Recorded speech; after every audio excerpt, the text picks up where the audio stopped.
domoro kadiyata boy janno sikes restaurant e sa nako be ninna dimbal nimba domoro kala janno domoro seneyata adiyata topotoro fanan kende ma bije luntan during tamala abeka domoro ki janni adi manda wala de te ka we bijele anim fanan ka fadi la dalalat benen yon. Let me remind you that you're still on the oath.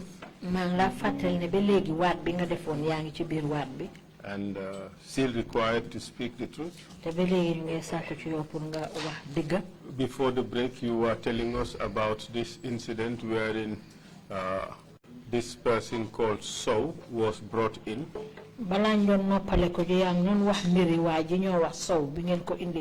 And he was not cooperative. And you were ordered to Topatoko.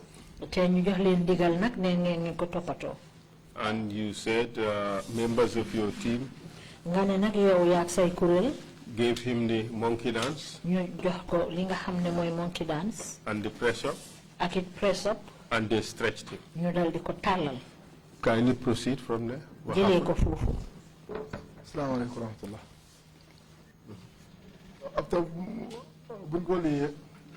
After he was laid, after Silawa, that was. You said he was beaten for 10 to 15 minutes. Yes. At what stage did he start to talk? When the beatings got very painful. So, what did he start to say? That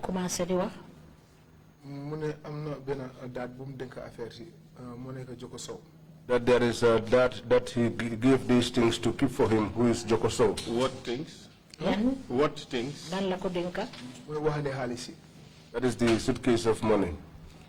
Are you telling us that that confession was obtained by way of torture?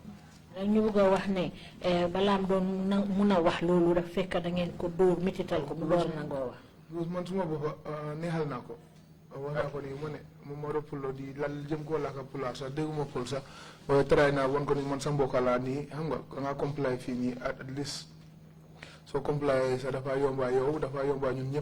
tried to take it easy with him. I tried to speak fuller to him and told him that I was his relative. Even though I don't speak fuller, I told him to try and comply. Is it the case that for the NIA, when a person comes there, this person must speak, the person must talk, must say things that you want to hear? Ndax dafa nek ada lo xamne moy xew NIA sa yu nek bo len fa indé nit fo ngeen fexé mu wax li nga xamne yeen mom ngeen bëggam wax. Well, don't they most of the time mu wax dëgg. Most of the time, we don't want the person to speak the truth. Satisfy you. Maybe command buñu déggal lolu dañu ne li fen la. And even where the person is speaking the truth,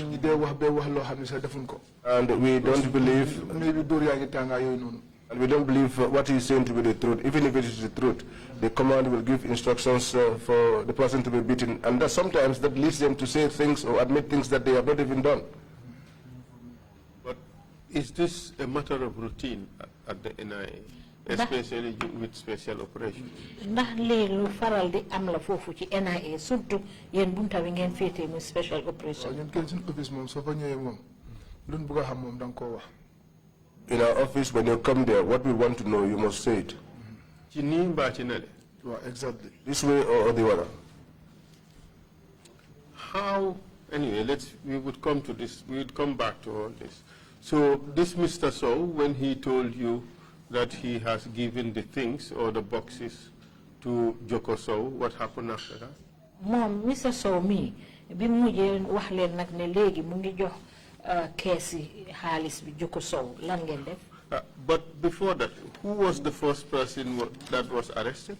Abbas Jaaju. Balaa loolu kan ngeen njëkk a arrest. Abbas Jaaju. Was he beaten? Doon ngeen ko. No. Abbas moom gay laaluñ ko woon. But after Busay ñëwee Sow moom laal nañ ko bu baax a baax.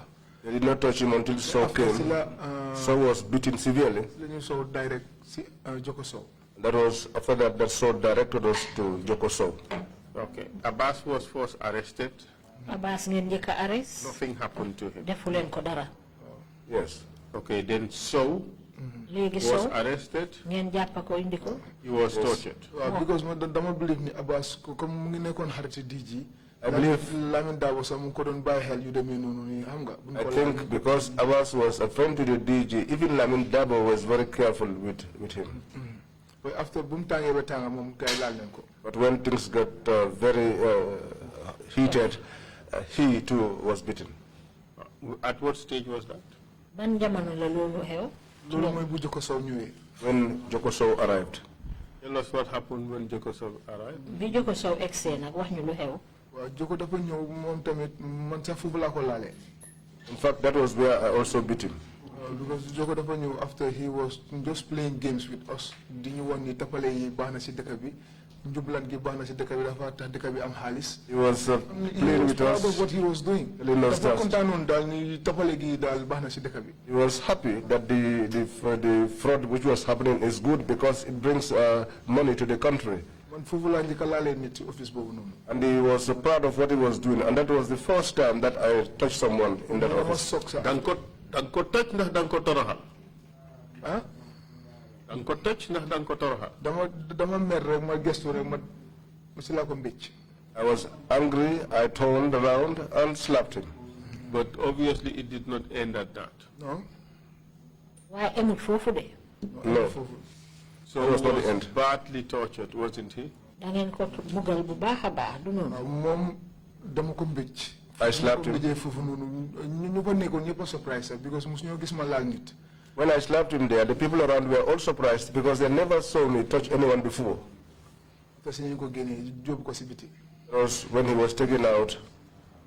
And what happened to him after? Jël suñu hosepipe bi door di ko door. And then we took our hose pipes and began to beat him up. Man maa Balde. Myself and Balde. Ak Tanaji Echo. Tanaji. Fona and also Echo. Jibril. Ba pare ñu ngi ko handcuffed. He was handcuffed. waaye Balde tamit moom moo gën a instrumental si dóor yi. But Balde was more instrumental in the beating. Because dégg naa Joko Sow si statement bi mu ngi wax ni. I heard Joko saying in his statement that tase naa Balde baalu ko aha. That he has not forgiven, met with Balde, but he has not forgiven him. waaye xam naa boobu daf ko jéem a pull nice rek because man tase naa moom 1000 times every time su ma tasee Joko Sow toon table fii dama ko dee mag ji maa ngi jégalu de bala ma aha de nii na wax naa ko Balde several occasions ma ne ko Joko Sow dama dee tasee moom all the time. But I told Balde that I have met with Joko Sow several times, and each time we meet, I used to seek forgiveness from him. Are you disappointed he did not say to the commission that you apologize to him? Yes, statement bi lu mu wax yëpp lu ne door naa ko dëgg la waaye waroon naa wax ni tase naa man several times maa ngi ko baalu aha. I was surprised by that. He said that I beat him, and that is true. But what surprised me was the fact that he did not mention that I have met with him, and on several occasions I have always apologized to him. Joko described his torture in very graphic terms. He said at one point he was put in a sack. He was tied in a sack and put under a tap, and the tap was open on him. Joko, he suffered like he was drowning. He was waterboarded. Joko, anam yi nga xamne mom ngeen ko doon bugale wax na ko fi muy anam yu métti wax na ne sax am na jamono joo xam ne da ngeen ko takk ci biir saaku teg ko ci ron pompe ubbi pompe bi ndox mi sottee ko ci kawam mu gannaaw la fa mel ni sax ku doon lap loolu moom su ko waxee mun naa nekk waaye man fekkeewuma boobu noonu te xam naa ne boobu drill si gars yi la jongula si. If he said that, that is possible, but I was not present. But I know that was part of the drills of the junglers. How do you know that it was the junglers who used to do it? Nga xamee ne jongula si dañ dee faral di def loolu. ñun suñ digee dig ba sonna mënuñoo am luñ soxla.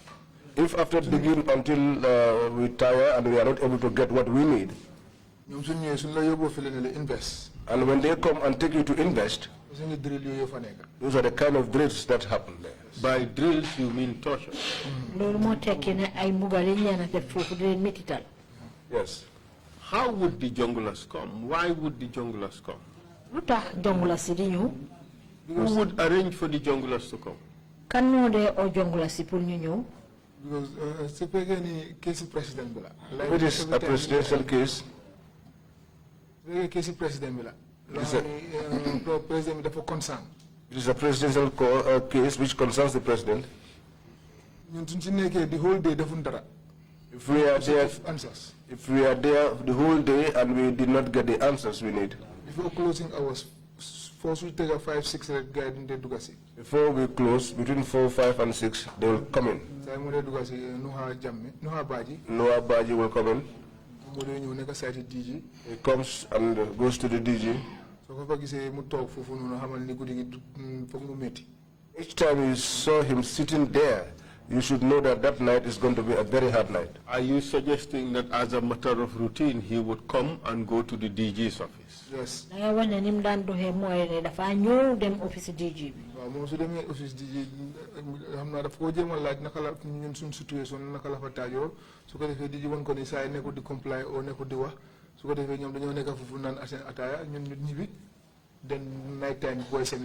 I think when he comes, he goes to the DG and tries to inquire about what we were able to glean from the captive, and DG will tell him, and he'll be there drinking their attire.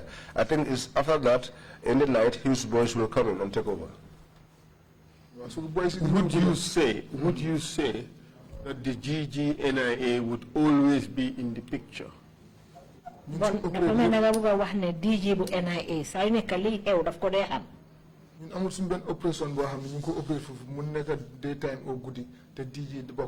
There has never been any one single operation that we were involved in, either in the day or in the night, which the DG was not aware of.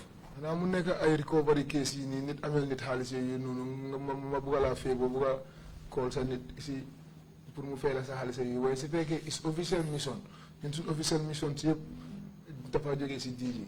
Except if it is a case of recovery where people take it upon themselves to recover debts for their friends. But if this is an official issue, the DG is always in the know. And for the purposes of having access to a detainee at the NIA, for the purposes of torture, would the Director General have to authorize that access? Pour ngeen jot ci ñi nga xamne ñom ngeen japp ngir mën leen mbugal ndax su boba Director General bi fokk mu joxe ndigal lolu fofu ken dafa fa mbugal ken ko xamne Director General joxe ko. No one dares torture anyone without the authorization of the Director General. Because so hole ñun de ici fu bi dafa nek ay kilifa o yo xamne dafa nek ay top people. So ñun du leen de bugal laal sa du leen de ñamaña laal sa. Because if you look at things, the people that were brought in there are usually senior officers, and no one will dare, we are even afraid of touching them. So, in a sense, you're saying that you would only touch them, you would only torture them with the directions and authority of the Director General. kon dafa melni bala ngeen leen di laal di leen wara mbugal foog ngeen am ndigal lu bàyyeekoo ci ki nga xam ne mooy directeur général bi. man nu ma ko gisee nekku ni moom mu ñu jox direct order bi de. The way I see it, it is not that he gives direct authority. Lu mu na def rek Lamin Dabo foog mu dem si moom. Whatever we did, nañu def leen lii def leen lii. Lamin Dabo ba pare tamit foog Lamin Dabo demaat ne ko nii la fa taajoo moom tamit mu ñëwaat waxaat ni def leen lii def leen lii. Whatever we are to do, Lamin Dabo will go to him and come back to us. And whatever we did, after that, Lamin Dabo will go to him. And sometimes he too will come and give us instructions. What would you say to the suggestion that the Director General was not aware of the tortures carried out by the special operations? Looy wax nag ci lii bu fekkee ne wax nañ ne Director General bi du daan yëg te duy xam mbugal yi nga xam ne ñu ko fa daan def nit ñi. False. False. Not true. So in this particular case that we were talking about, the Jokosow crew, ci mbiri li ñoo waxtaanee nii muy Jokosow ak ñim àndal. do you know how many times Jokosow was tortured? xam nga ñaata yoon lañ mbugal Jokosow. Jokosow is uncountable. It's uncountable. Man lu ma mën a witness daal te naa ni ay 3-4 times. I witnessed about 3 to 4 times. Yoo xam ni gars yi ko dugal di ko génne because moom moo fa yàggal boppam. When he was daf doon jéem a dangal. when he was taken in and out, because he wasted his own time, because he was not cooperating. Let me ask you this. In the procedures, investigation procedures of the NIA, is a person not entitled to not incriminate himself? Okay. Yes, indeed. But if they don't incriminate themselves, you brutalize them. True. Because because so you say Jokosow mu don dangal bañ wax fan la xaliss bi nek xam na ni xaliss bi yeb counterfeit la ak ay naxaté la. They did not want to implicate themselves because the reason why he was not cooperating because he knew that the currency was a fake one. My question is, isn't that really his right? Yeah, it's his right. But do the NIA allow him to exercise that right? Dama laajte fii mooy ndax du yelleefam ndax NIA dinañ koy nangul moom tamit li nga xam ne moo di yelleefam mu doxal loolu. An example, I'll give you one example. Lead counsel, sorry. I'm not been Egyptian One day, one Egyptian came there with some ladies and they were taking photographs of the gate. Guy pick up something like that. He was taking photographs of the National Assembly and they passed him on the highway in their pickup. And when they saw that he was fair in color as a European, sort of, they came back and picked him up. 3 Jola ladies.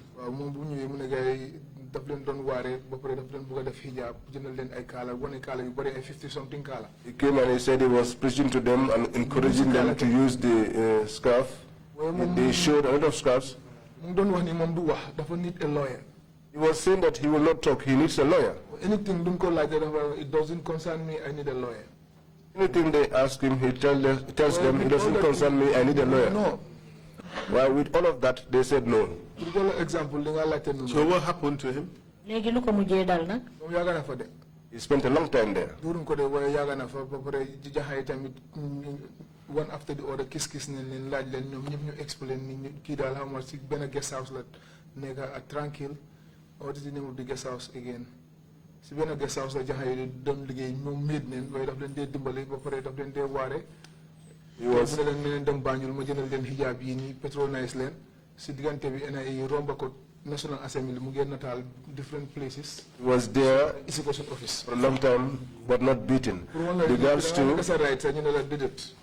too were investigated and they said they worked at a particular guest house in Tranquil and he was just preaching to them, encouraging them to use scarves. And this is just to show you that even when you demand for your rights to be respected, they will not allow you.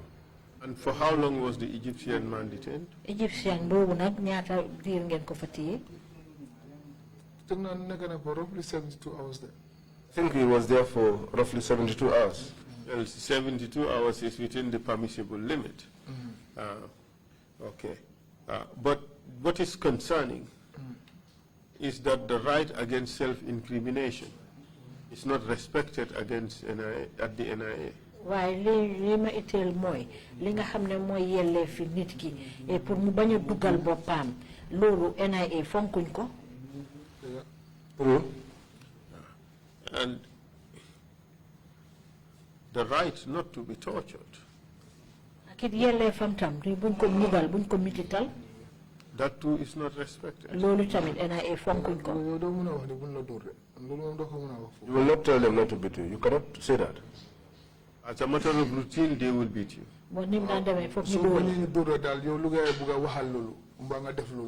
If you don't want to be beaten, tell them what they want to hear or do what they want you to do. If you do that, they are done with you. So after Joko was beaten, at what stage was Mr. Jaju beaten?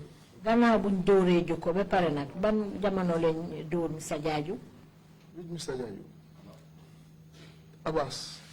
Well, Abbas after la gis ci election bu mu ñëwee liggéey daal la gis Abbas fesam bi mu ngi néew ba pare nu ma ko bàyyi woon melutoon noonu. The following day, when I reported to work, I saw Abbas, and I noticed that his face was swollen, and he did not look like the way I saw him the day before. But in your statement, you told us that at one point you went into the office and you saw the junglers. Yes. Waaye yow ci kàddu yi nga binda wax nga ne amoon na jamono joo xam ne ñëw nga ci office bi nga fekk fa junglers yi. And that was the time they came for Abbas, and you knew that it would not be good for him. Nga ne nag jamono boobu nag ci leen jël Abbas te xam nga ne nag bu boobaa bon daal mbir yi du yombaa moom. That's true. Could you continue to explain that? Mun nga eggali wax ñu lu xewoon foofu. Mooy night bu ma Lamin Dabo jëlee airport Johnson. That was the night that Lamin Dabo picked me from the airport Johnson. Te Joko Sow mu direct mu ne keesi xaalis yi ñu ngi Sadinka. Then Joko Sow directed us to Sadinka. That was where the suitcase, the money containing the money was. Ñu dem Sadinka pigi keesi xaalis yi. Went to Sadinka and took the suitcases of money. Abbas himself was telling Joko Sow, tell them the truth. Abbas knew that was his last chance, and the next thing coming was beating. That was when Joko Sow said the materials are in Sadinka. Were they recovered?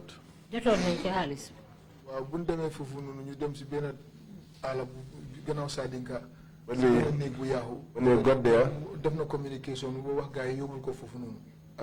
we went to the bush into one abandoned house. He had made prior communication for those things to be taken there for him. We found two suitcases there in one abandoned room. It was a problem because it was very, very heavy. It was difficult to pick it up because it was very heavy. I told Balde myself, let's break open this thing and take what we are able to and get away.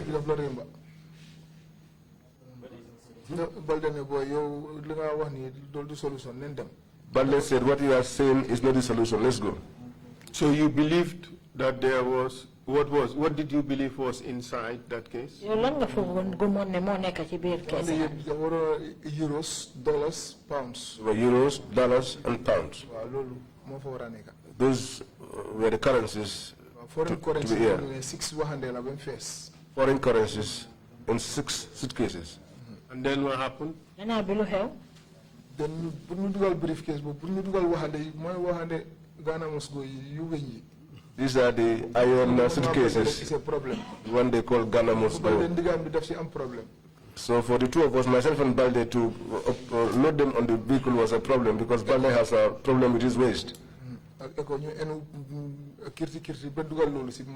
So we had tried and staggered with these suitcases until we eventually put them in the vehicle. It was in the night, and when we arrived, the DG was seated, and other people were seated, and we broke open the suitcases. I was thinking that time, in this night, at least, no matter how small it is, if I am going home, I'll go home better off than before. 6 inches block like 6 inches going first. 6 inches block, but you toil go bem toy.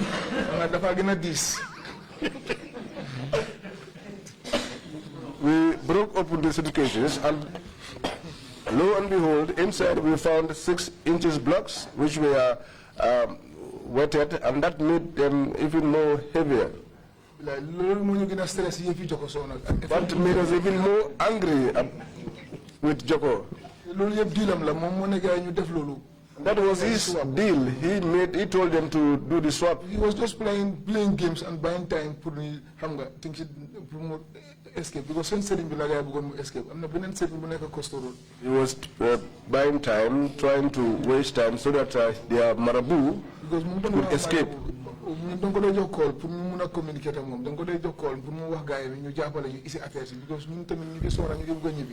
We used to make a call and give it to him and tell him to tell those guys to help us and doing these things, because we were tired and we wanted to go home. We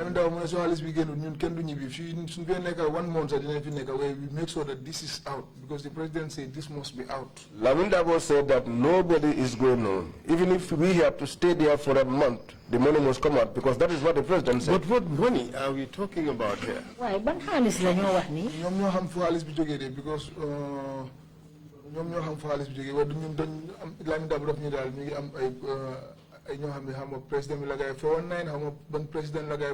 but this is about money they stole from I don't know where.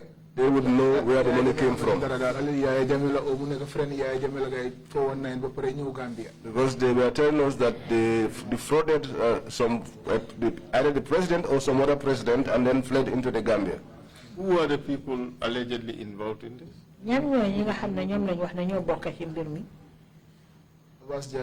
Abbas Jaju. Joko Sow. Guys in Seringbi. They are Marabu.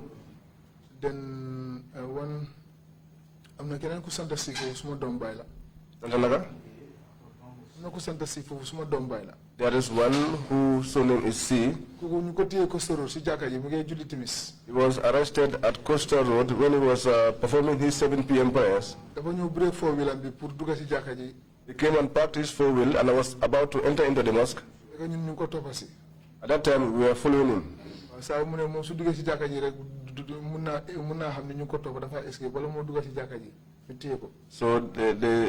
it was suggested that if he gets into the mosque, the people will know that, and if we apprehend him there, the people will know. So we got hold of him even before he got into the mosque. He alighted from the vehicle and I said to him, "Senior brother, how are you?"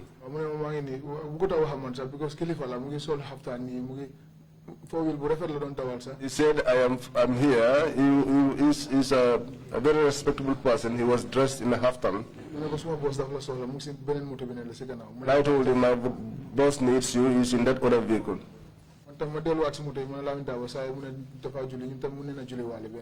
I returned back to the vehicle where Lamindaba was, and I told him, this guy said he's going to pray. We might as well pray also. He shouted at me. He said, we don't have time. Let him come.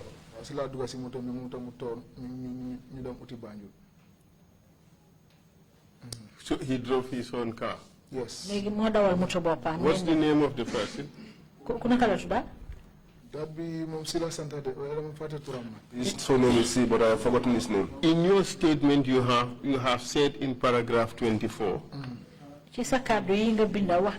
Paragraph 24. Abbas was being charged for involvement of boxes of counterfeit currencies, gold dust and diamonds, because he was either having problems with President Jammeh or Yaya's friend or the Mauritanian president. Exactly. In the deal, it was Abbas Jaju, Buba Sise, Seydou Sow, Yusufa Seydi Lee, Omar Liberia, Joko Sow, and his driver Kamara. Yes. These were the names of the people you say were involved. All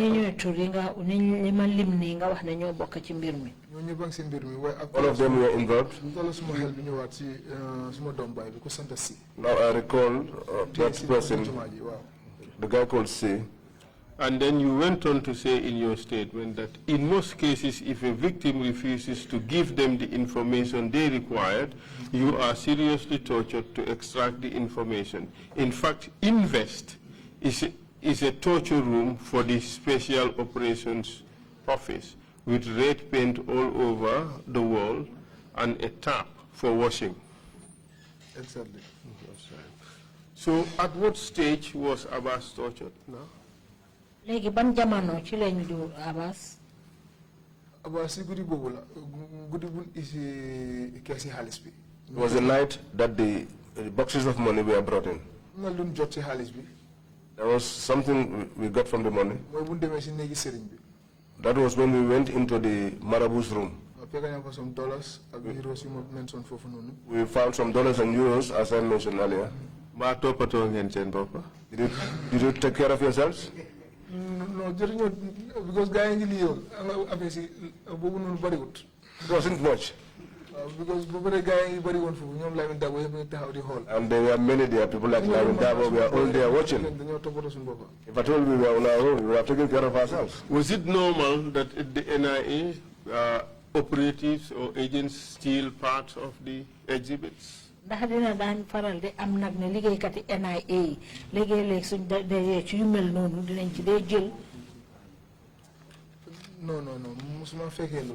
have never witnessed such. Wouldn't they apprehend people and take away their belongings?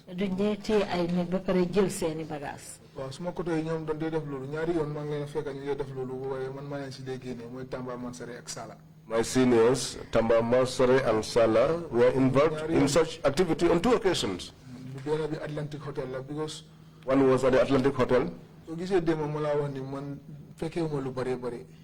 fact that I told you yesterday that I was not present in many incidents was because I was taken to Atlantic.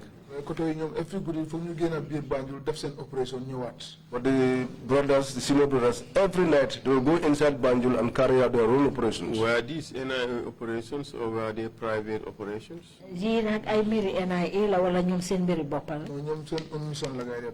Those were their own missions. In the name of the NIA? Exactly. Exactly. Things like what?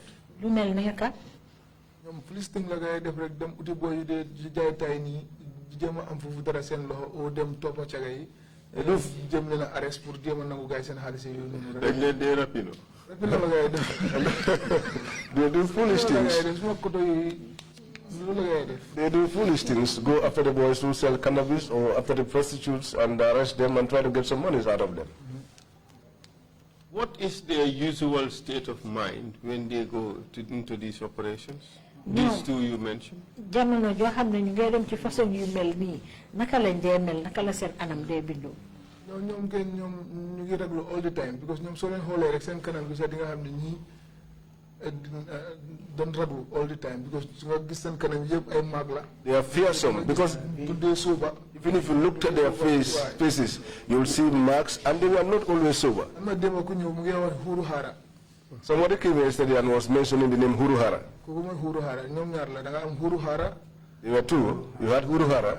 So some people call them Huruhara, some people call them Puchu Pacha. Some people call them Huruhara, some call them Puchu Pacha. And Asan. Some call them Usenu and Asan. They are twins because only the 2 of them work together. We are always together. Those are their names, Huruhara, Puchu Pacha. And you said they are never sober. Because operation you guys do you neka did Banjul, but I'm in topper. Because no rider like I man ames moto. Taxi line those days. So guy do ni Maham Koto Yaganen, Temanwa Banjula, Tedumana when you tear Domi Banjul, didn't have Nakasuno. The moment they collate send delivery.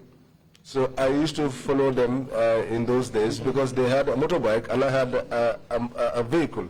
Since I was a native of Banjul, I wouldn't want them to put Banjul citizens into situations that will make them suffer. So I used to go after them, follow them, and sometimes I used to foiled some of their attempts.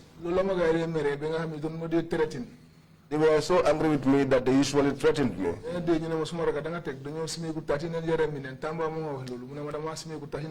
From Atlantic,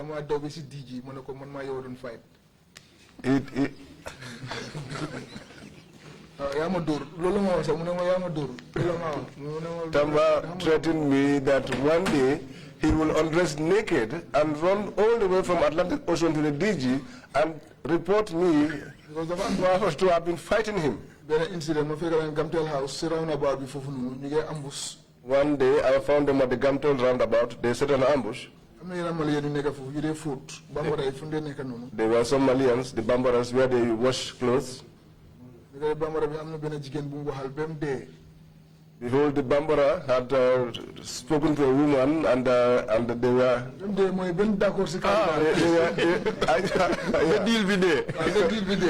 Until they came to terms. When they come into terms. Yes.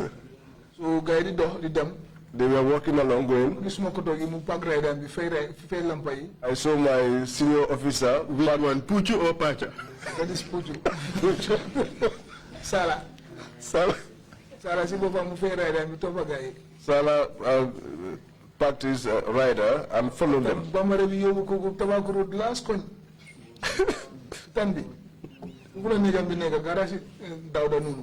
Bambara took this lady to Tobacco Road at the very end, close to the stream.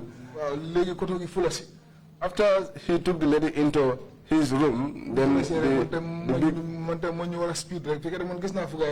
brother came out, and that was when I came, because I knew where they were going to. I came and put the lights of my vehicle on them. And he said to me, my younger brother, am I the one that you are following?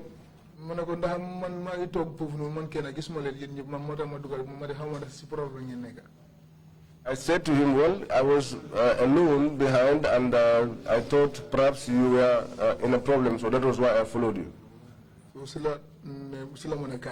That was when he said to me, come.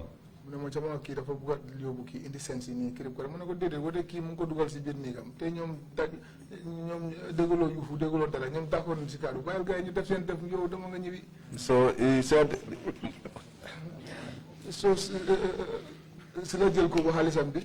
he said this every time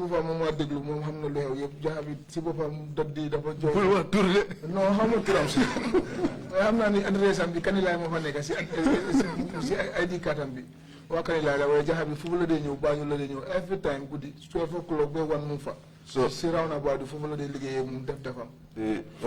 what is on the ladies ID card is Kanilai, and she normally comes to the roundabout and those are things.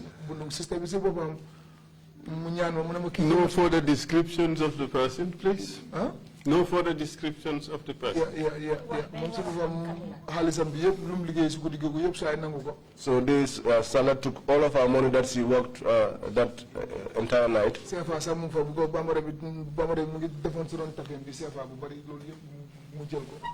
was Sefa, which the Bambara had. He took all. He took all from him. I took all from him, and I said, no, this money is not going.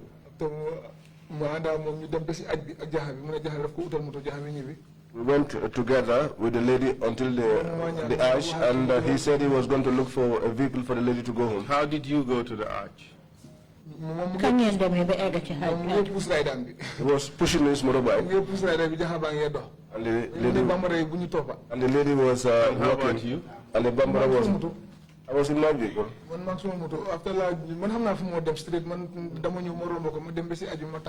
knew where he was headed to, so I went past him and waited for him at the arch. I was his problem because I focused my attention on him. The lady came to me and pleaded with me and told me, tell your brother to give me my money because I don't have fare. I pleaded with him, and later on, he handed back the dollars currency and kept the I thought you took the money from him. I didn't take all. But what you took, what did you do with it? I gave it to the lady. He held on to the safer. He wanted to give me some. I told him I was okay. But are these things normal in the NIA? Operation different. This was what they were doing. Each night they went out, this was the kind of things they were doing. But when they went out, I usually followed them.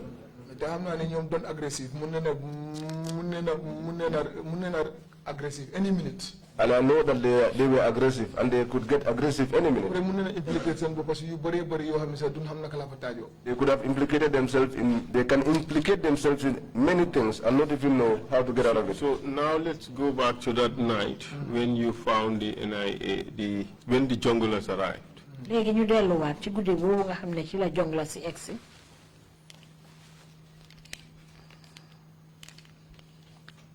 What happened?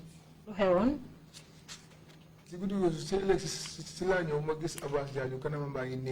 was the following morning that I came and I saw Abbas and his face was swollen. I witnessed that. But I was not present where he was beaten, and I do not know who did the beating. In your statement, paragraph, let me take you back to paragraph 20.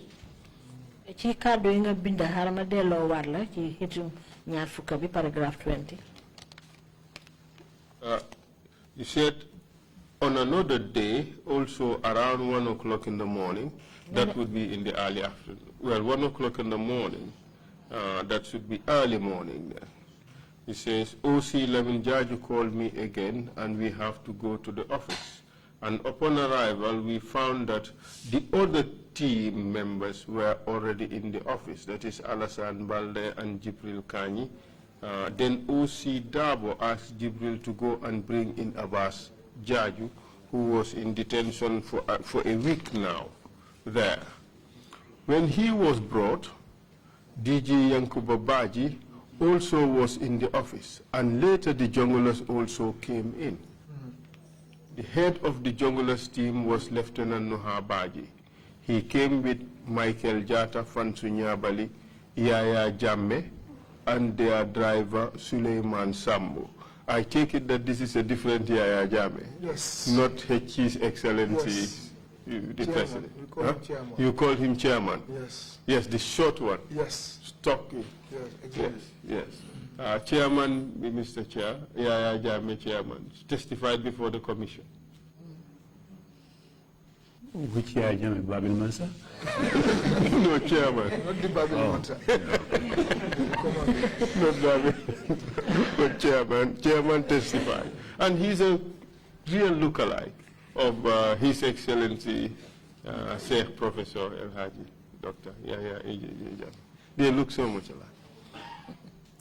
And then what happened? And then you went on to say in paragraph 21 that from there on, because the office was too tight, but all the others were there, I went out of the office because once the junglers have arrived, it's going to be a real show for Abbas. Despite I was outside of the room, I can clearly see inside through the windows. And besides, it was late night and our team were the only ones in the premises. Later on, they came out of the office with Abbas and were taking him to invest at the back of our office. What happens there in invest at the back of the office? No, I was not there actually because I did not go with them. But the leader of the junglers, what is the name again? Nuha Jamme. Nuha what? Is it Nuha Baji? Yes, I guess you said Lieutenant Nuha Baji. Baji, Mom Sibu Mamodon, the Molinga, Samuel Saint Bas, you know, Tessa Ganende. He said to me, Selimbas, today we are your visitors. He wanted to take me behind. And then what happened? Don't do few steps after Mudonwa. We took few steps and he was speaking, and that was where I left him to go. But in your statement, why you doing a binda fee?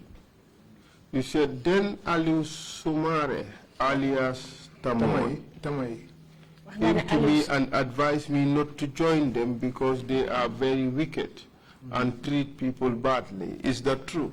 Yes. And what happened after that?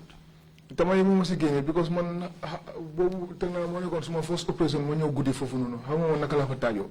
Tamay was the one that got me out of it because that was my first operation that night. Yobu walé ma dima won ni boy mu ngi cool parce que dem tay sa gan ni kirib karab man And I fu don dem sax. I did not know what things were. After bu mu taxé di wax mu don wax Michael Jata tamay mu na ma boy bul dem fofu de bu fa ega sax because when this guy tried to cajole me and tell me that we are your visitors and wanted to take me, it was Tamai who advised me that let me not go along with these people. And then what happened after? Then guy dem abasi gannaaw guy door ko fofu door yu metti after isi wat ko. Then they took him behind, beat him up seriously.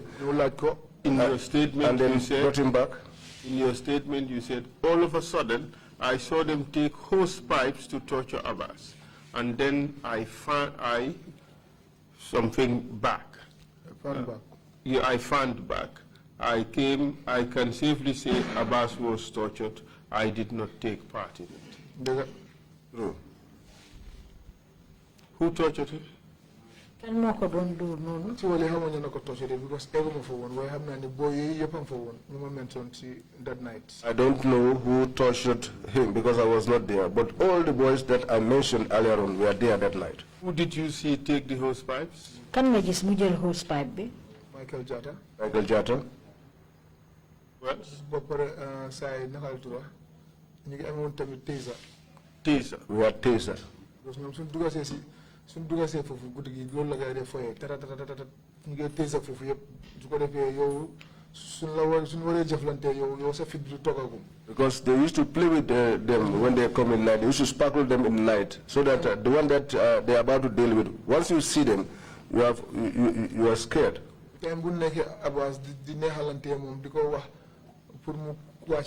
When we are trying to talk softly to Abbas so that he could reveal things, he was wasting time and not complying. But when the junglers arrived, they were all confused at the time because they were telling them that your time to die has come. You are finished. Because if you don't talk until we hand you over to these people, you are finished.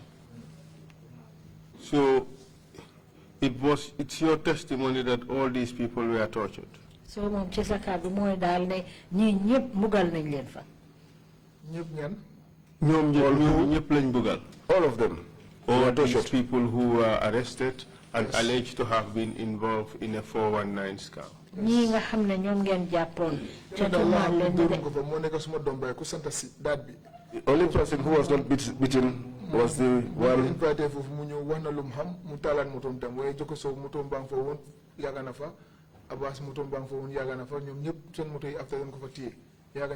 only guy who was not tortured is the guy I said is having the cease name. He came, spoke what he knew about the whole incident, and they allowed him to ride his vehicle out of the premises. But the others, Jokos, So Abbas and others, all of them, their vehicles were impounded. Did the DG know that his friend Abbas was being tortured? DG bi na xamone na ne xaritam bi Abbas door nañ ko fa. Of course. How do you know that? Naka ko xamé? Because after DG mu ngi tok Abbas a ngi tok. DG was sitting and Abbas was sitting too. When they take you out and take care of you, they'll bring you back. The DG was sitting in our office. The boys will pick you up, take you out to the back, and the others, we were brewing attire with the DG.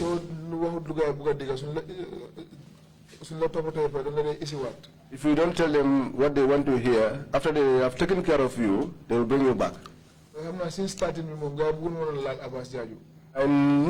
know that from the beginning they did not want to touch Abbas Jayo. But when things changed, they took care of him.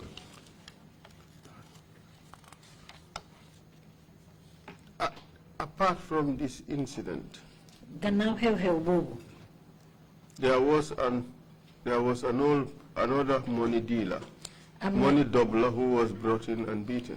am na keneen koo xam ne moom tam mu daan jëflante ci ay njublan ci mbiri xaalis moom tam indi nañ ko fa dóor ko fa mag la. It's one of the items you gave me. bokk na ci ñi nga xam ne wax nga fi. am na benn daat bu dëkk fii nii naka la tudd Fajikunda si biir Dumos. There was one dad living in Fajikunda in Dumos. amoon nañ information pour ñu dem pick ko. We had information to pick him up. ñu def def money doubling yi nii. That he was involved in money doubling. yëfi passport yi nii teegi bi. And fake passports. après bu ñu demee néegam sax loolu leen fa fekk nañ fa items yu ay old typing writers yi nii. When we got to his room, we found those materials, the old typing machines. For some counterfeit ñu enu ko yóbbu ko. We found some counterfeit currency also, which we all picked. And, génne ko si kër gi rek problème la. but to bring him out of that room was a problem. Fajikunda yëpp a génn ba pare mu ngi am doom yu jigéen yu mag ñooñu tam ñu doon tontu naka su dul noonu. The whole of Fajikunda came out. And also he had some very mature daughters who came out and they were saying anything they could say. After gars yi am problème ak suma boy foofu sax. They ended up having problems with my colleagues. ñoom ñëpp nañ enu yóbbu after. And we had to take all of them along. And was he beaten at the NIA? Was he tortured? am eggee NIA na dóor nañ ko. daat boobu moom dóor nañ ko because daat bi dafa dëgër boppam. Yes, they beat the dad because he was very stubborn. moom pour mu dugg si moto boobu sax dafa bañ dafa xataraayu bari pour yuuxu make noise pour Gambia yëpp gën a si. loolu la pare woon because mu doon sacrifice yoo xam ne foofu. bi after tugayam sax dafa mujjee simeeku foofu yëpp. Even to get into the vehicle, he was trying to make so much noise so that the whole of Fajikunda will be here, to the point that even his trousers, how do I say this? Yeah, went off his body. But who removed them? kan moo génnee tubéy. No, security card bi rek la. It was in the scuffle. It was in the scuffle that the trousers got off his body. He did not use a belt. Pare moom xam nga doon ñëw foofu di ko ut muy nëbbu. And ñëw neen fa since fajar man su ma gisee dat de sax maa ngi solo kon dof. secondly, when we came to look for him, he was hiding. And we came there since early morning. Because suma boy yaa ngi si biir ji mu ngi si biir ak Balde ñu di toog yaayam di waxtaan ak moom. If you saw me that day, you'll think I was a fool the way I was dressed. My I voice was a madman. I was a madman. man ñëw naa foofu noonu fajar ne fa ñëw ma gis benn jaaykati ruy ma jëndaa ruy foofu ma jël suma mbuba bi takk ko suma bopp bi nii. I came in the morning, bought some porridge, and tied my shirt on my head, just like a madman. Fekk maa ngi disguise suma bopp because suma boy doon yaaga si biir xaw ma lu xew si biir. I disguised myself because my boys were inside and they've been there for a long time. waruma mën a dugg si biir dama waroon a xaar because pick-up baa ngi beneen location. And I was not supposed to go inside. I was supposed to wait because the pickup was in another location. Après si dafa yaaga man after man time ma change ma disguise mel ni dof dugga foofu si biir kër gi ak suma boole ruy. Things took so long that I decided to disguise myself and I held on my porridge bowl and got inside. Maire bi yaay ku ñëw jël si mu ngay wax boy mu ngay wax Balde mu tooga moom ak ji because ñu ñëw neen identify seen bopp ne ko si daat bi neen ñëw. Balde and G, who were inside, had identified themselves to the mother of the person that we had come to pick. Because I mean information that we jóge na Bissau mu ngi si kër gi that night. Because we got information that the dad came from Bissau that night and he was home. ñu ne foofu la fanaan. They said he spent the night there. So moo tax booy doon bàyyi time foofu toogaale di waxtaanal maire bi yooyu man ma dugga si bu ma génnee nag maire bi mu ngi wax Balde ni xoolal ñi ñaamaatoo jubbe. So Balde and the colleague were there chatting with the mom of the person we have come to apprehend. And when I was going out with my bowl, the old woman said to Balde, look at this madman. bu ma génn nag laa gis nag mu ngi ñaay si beneen kër gi. As I was coming out, that was when I saw him jumping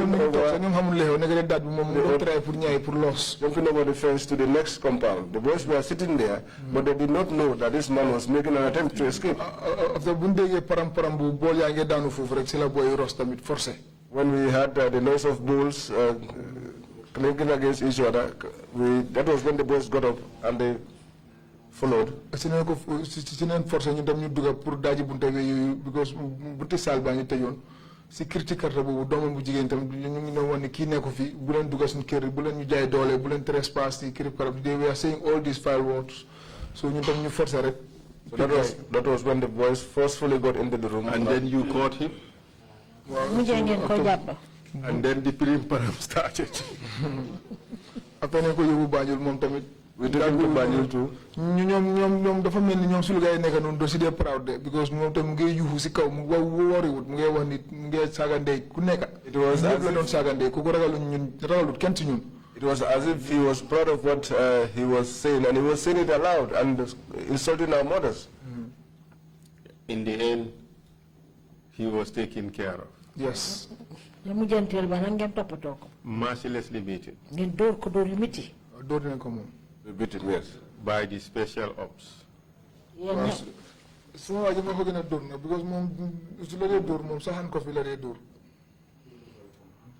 You handcuff nit because man wana ko several times man ko bro yo di nga rey nit de because dafa dé handcuff ba paré sa handcuff bi la dé bugg di door sa loxo yi rek dafa dé gëna tight. So after man lolu sa amna sé mom problème balde man ko boy yow at least nga tiki loxo mi sa man no. Balde was the one who did the most beating because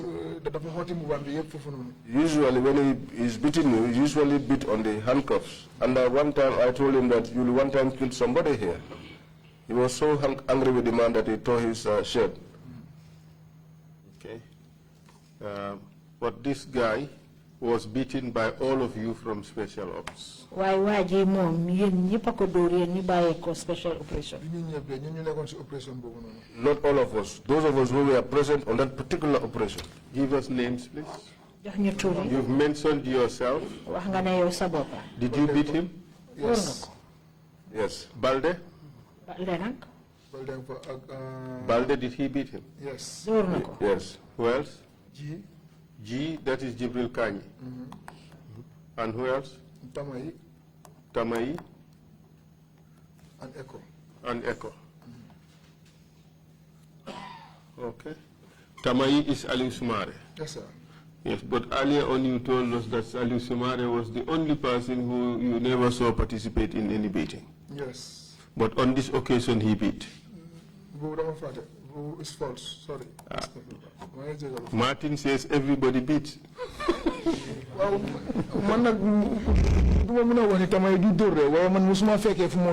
well, I cannot say that Tama does not speaking.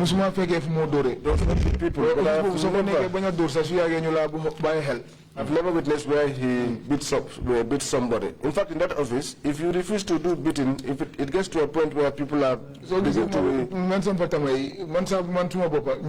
don't facilitate by force. Because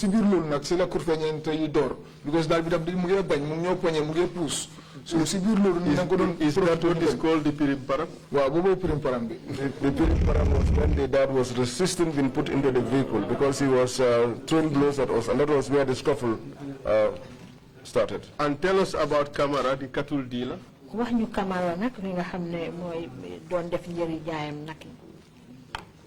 Well, Kamara mom tena nagi yaay jame la jëlon di jaay xawma dam ko joxon pour mu jaay isi war xaliss bi mom xawma naka la fa taajo non dal after ñu dem jëliko.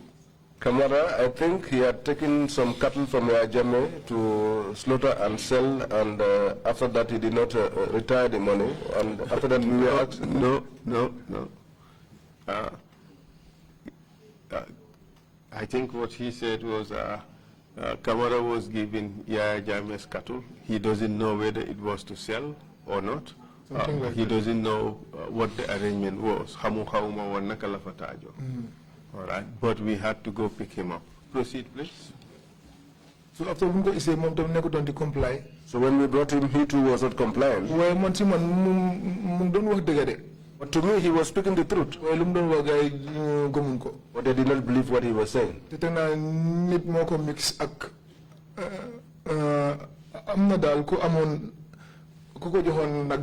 On behalf of after report comme yow nga amel nit xaliss ba amel nit dara nit koku la sa alal nga ne affaire ci ki nga ko jox ñu isi ko nak diko laaj lolu So he, as far as you know, he was not directly dealing with Yaya Jammeh. Yes. comme ni ko xamé ne ko ne mom ci bopam mo doon jëflante Yaya Jammeh. Dana benn date moo fa joxe turam date bu nekk si batuwaar bi ku Yaya Jammeh doon dënk bagaasam yi.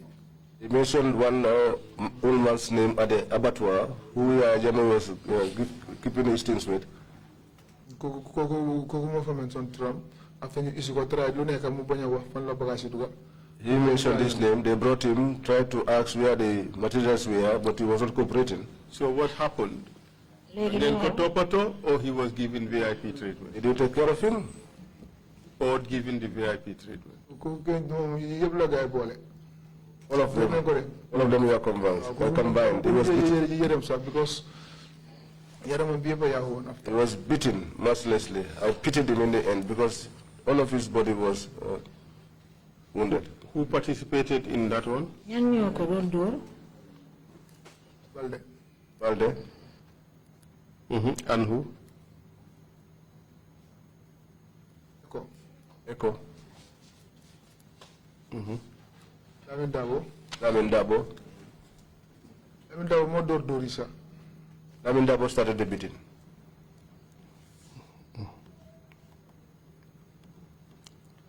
Lamin Dabo. This guy, Balde. Echo. Who else? Agman. And myself. And who else? I think we were the ones. Okay. Did he confess in the end?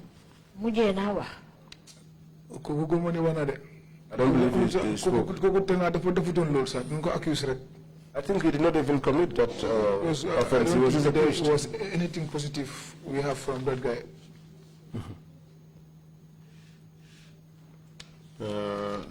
You mentioned in your list a person called Yusuf Asedi. Also in this statement, you mentioned somebody called Yusuf Asedi Lee. What can you tell us about that?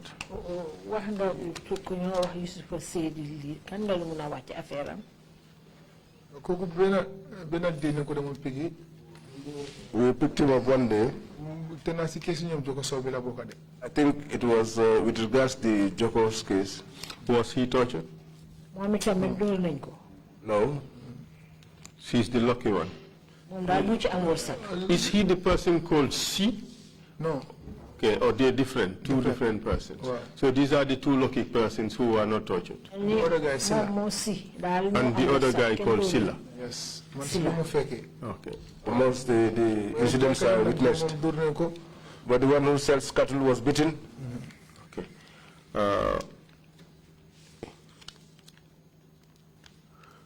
There is this Daru Hairu case. The Marabu from Daru Hairu.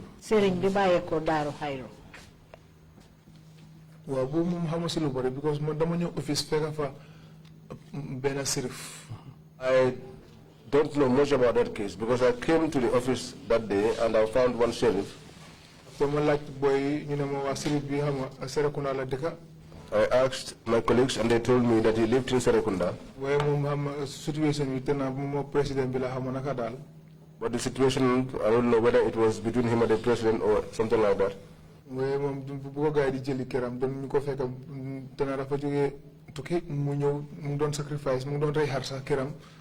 I think when they picked him up in his house, he had traveled before and he came and he was doing a sacrifice. He had slaughtered a ram. As my colleagues explained to me, as soon as he slaughtered his ram, they gripped him and brought him along. For how long was he detained, as far as you can recall? Those darts took a long time there, or spent a long time there. The information you gave us, it's more than 3 months? Yes. Yes.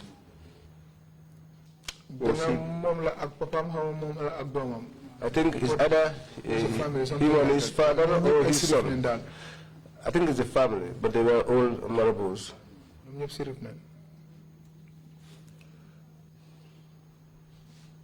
In all this that was happening at this place, the the special ops. Do you have any regrets? Well, the council, truly speaking, when office Truly speaking, council, I never knew that that was the way that office was.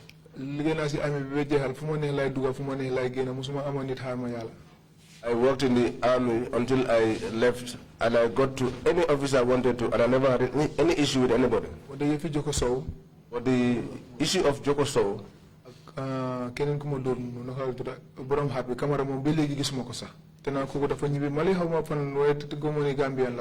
camera, the guy involved in the fake money, whether it's a Malian or not, I don't know.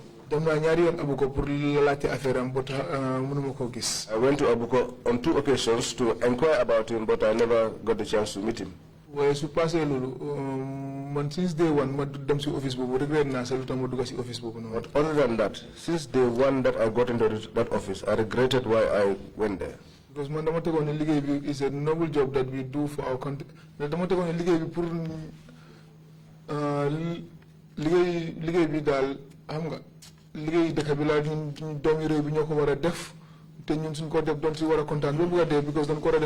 wholeheartedly.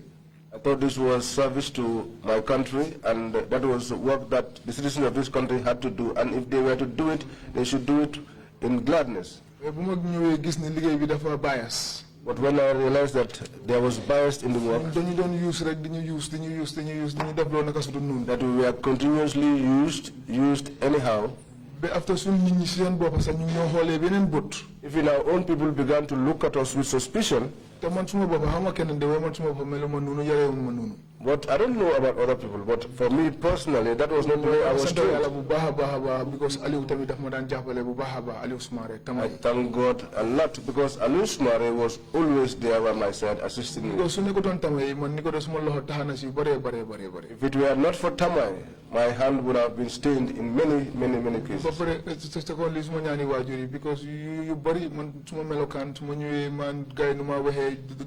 before also the prayers of my parents, because when I come they used to talk with me. I was not like that. All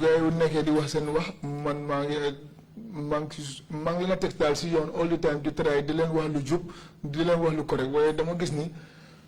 Don't ko daan mëna absorber because dama dem mëna toga gaay di waxtana gaay ci yefi diine aussi yefi yalla yu demé nonu la nda was interesting. I used to talk to them about matters of God and religion, and I think at some point they were absorbing my message. Even now and we got interested. But after so another bi yagé.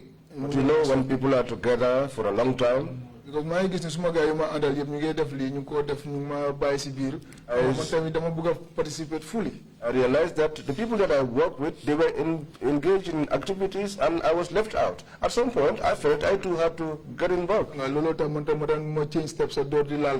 was why I changed my way and began to beat people. Truly speaking, I myself, if anyone were to beat me, I would not like it. I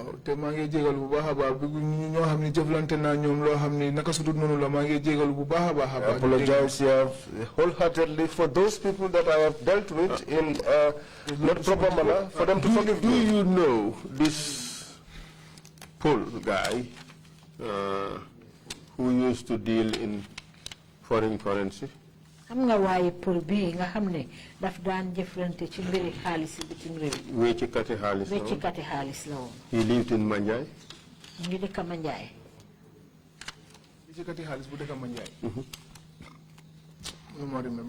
I can't remember that money changer who lived in Manjai. Now is your opportunity. He's a brother of Basirou Sey, Bureau de Change. Your people caught him and took his money? I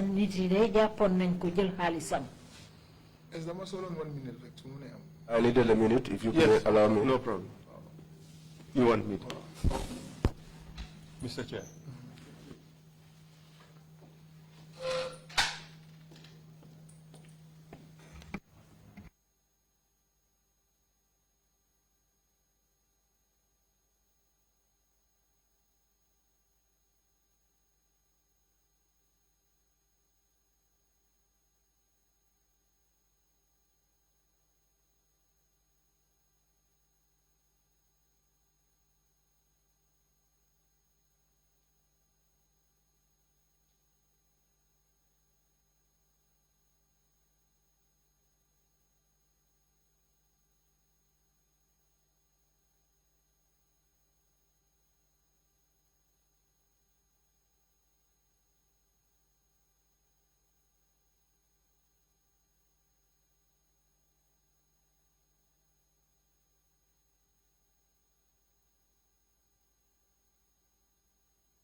Are you aware of that incident? yëgal nga When xew-xew boobu. when this money changer, wéccikati xaalis boobu. his money was taken biñ nangoo xaalisam bi. by members of your team. te yow ñi nga bokkal liggéey bi ñoo ko defoon. loolu fan la. Where was that? The guy lives in Manjai. waa ji mu ngi dëkk Manjai. You're not aware of that. But isn't it normal that your colleagues would extort money from people? ndax du daan faral di am nag ne yow sa liggéeyandoo dañ daan jël xaalis ci nit ñi. When somebody goes to report a matter, su kenn demee boole ji xew-xew bu am. the person comes bu ñëwee. and money is extorted from that bu person. ko defee waa jooju na dañoo jël xaalis ci loxoom. understand ma de bro. I don't understand. I would say it in Wolof. léegi-léeg daftaan am nit ñëw boole si nit si seen office diw sangam amel na ma nangam o diw sangam daf na ma nangam. Once in a while, sangam boobu. someone comes to your office and leaves a complaint that someone owes them a debt or someone has done something to them.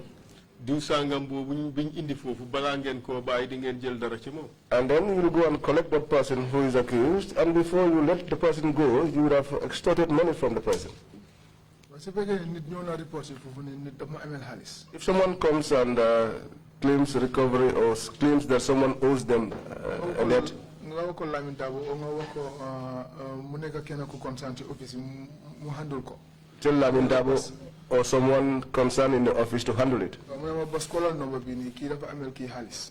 They'll tell me, Bas, call this person owes this other person money. ma call la invite la nga ñëw. I will call you and invite you to come. mooy yu ma la woon noonu yëpp cases yooyu yëpp maa ngi ko amee fii yoo xam ni. And those are the cases I showed you. xaalis mu nekk benn NIA officer neen amel xaalis mu ñëw report ko si ñun pour ñu jàppale ko nun ko mun a recover. There was an incident where one NIA officer owed someone, and the guy reported and asked us to assist him to recover the money.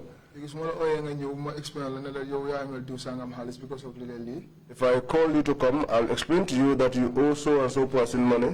nga ne waaw dëgg yàlla lii laa ko doon lijjanti lii ma ne la ana xaalis bi génne xaalisam nga génne xaalis bi soo mënut a génne xaalis bi ñu def payment plan ni nga ko mun a fayee. If you admit to owing monies to that person, I'll ask you where is the money.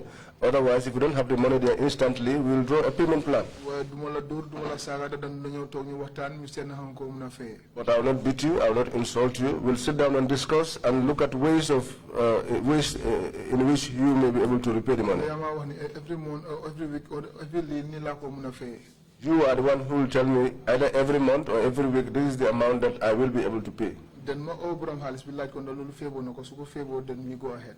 Then I'll call the person owed and relay the message to him or her. If the plan favors him or her, we'll go ahead. Otherwise, léegi su ma recover xaalis bi yëpp nag su ma fa mayee 10,000 o nga may fa 5,000 ma téye. so after recovering all the amount, whatever you give me, 5,000, 10,000, I'll take it.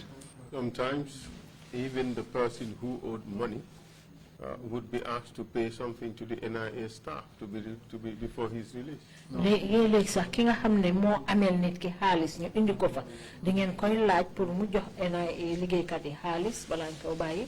Are NIA personnel involved in taking protection money from business people? waa NIA yi ndax dinañ dee jël xaalis ci jula yi loo xam ne dinañ leen mun a aar. ci di leen chantage rek da ngaa ñëw di sangam soo leen ma joxut lii ñu. non loolu yëguma ko de dégguma ko de.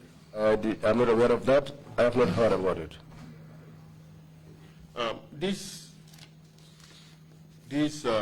private matters that are usually reported to the NIA, I have seen you've given me a list of several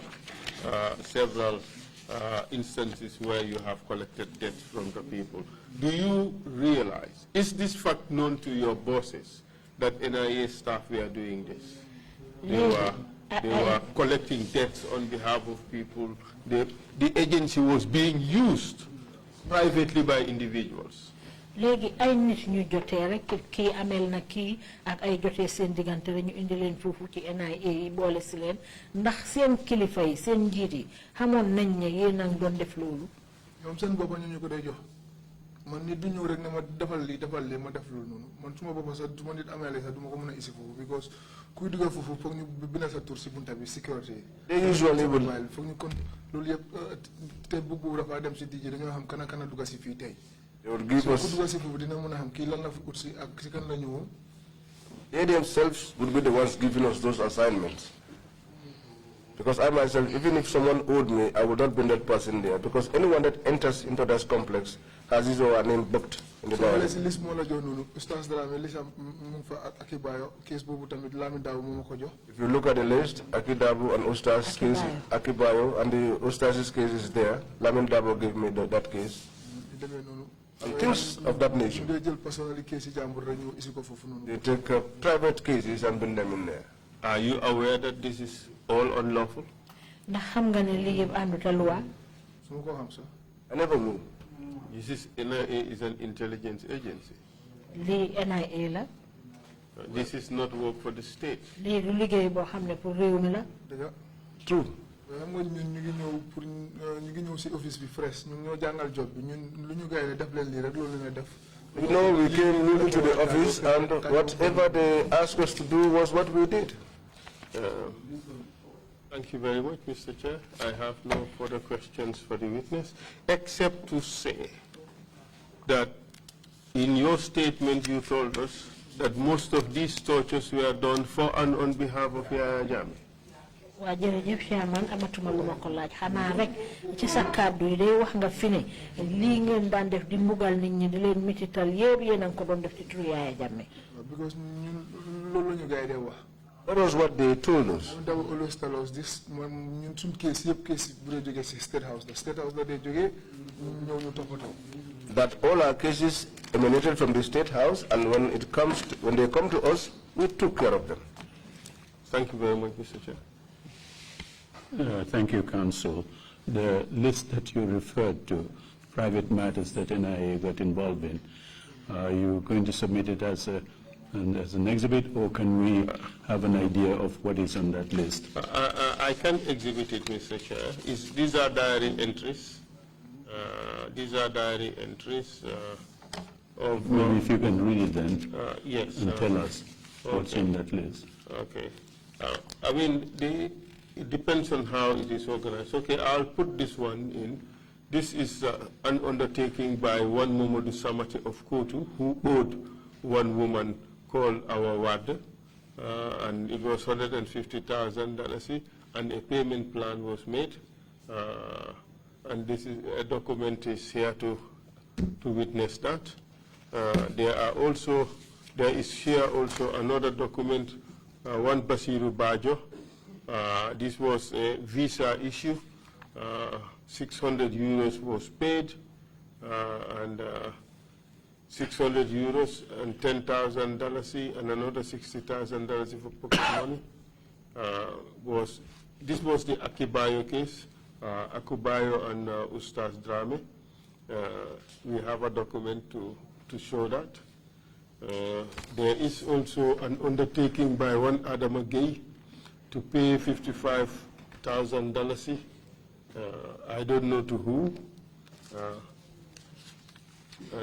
Yes, that is to Aliou Baji, I believe. And there are a few diary entries of the witness showing some of the transactions. I would not put in the diary entry, but I would put in these 3 documents as evidence of private matters being handled by the NIA. Private matters between individuals who are not NIA.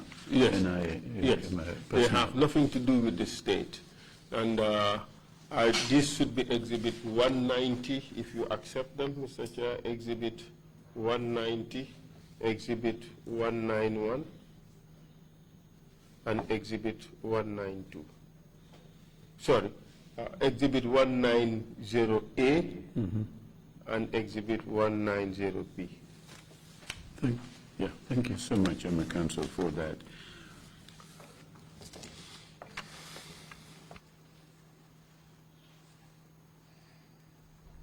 These are situations that the special operations and my unit got involved in.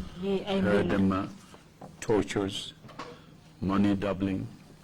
Oh, please, sorry, interpreters. Li ay mbir la yoo xam ne yéen special operation seen unit boobu ci yi ngeen daan dugal seen boppa ci ay mitital nit ñi ak ñi nga xam ne ñoo daan def ay njublang ci mbiri koppar.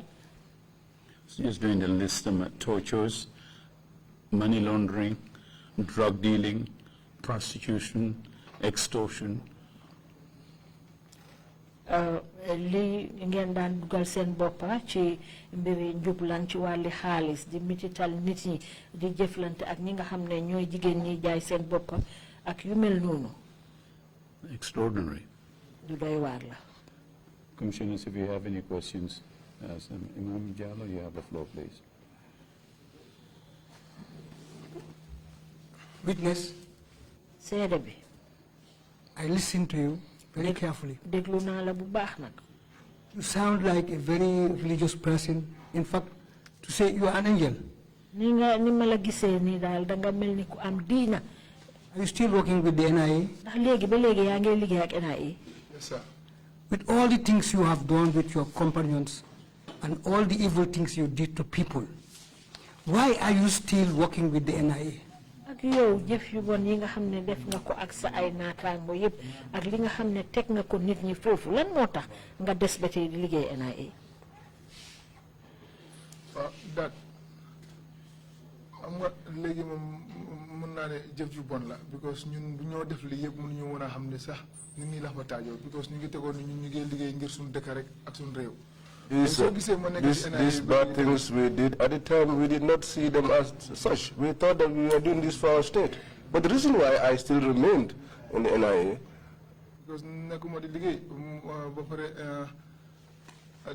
dama bëgg a liggéey moo tax maa ngi liggéey NIA bi léegi. because I want to continue to be working. That's why I'm still with them up to now. Are you not convinced that what you are doing is really wrong? No, I am convinced that this is all wrong. Very, very wrong. Can't you have another job if you want to? Yes, I would like to have another job better than this one. Please 100%. think twice. Thank you. Thank you very much, sir. Man kay bëgg naa am benn liggéey bu gën bi sax de. Commissioner Kerr, you have the floor, please. Thank you, Chairman. Jërëjëf Chairman. And thank you, Mr. Sey, for your testimony. Mr. Sey, jërëjëf ci seede yi nga fi joxe. The first question I want to ask you is, li ma la njëkk a bëgg a laaj mooy. You mentioned that there were cases where you saw your detainees being tortured. Wax nga fi ne am na ay jamono yoo xam ne gis nga ñi nga xam ne ñoom ngeen jàpp ñu di leen mitital di leen mbugal.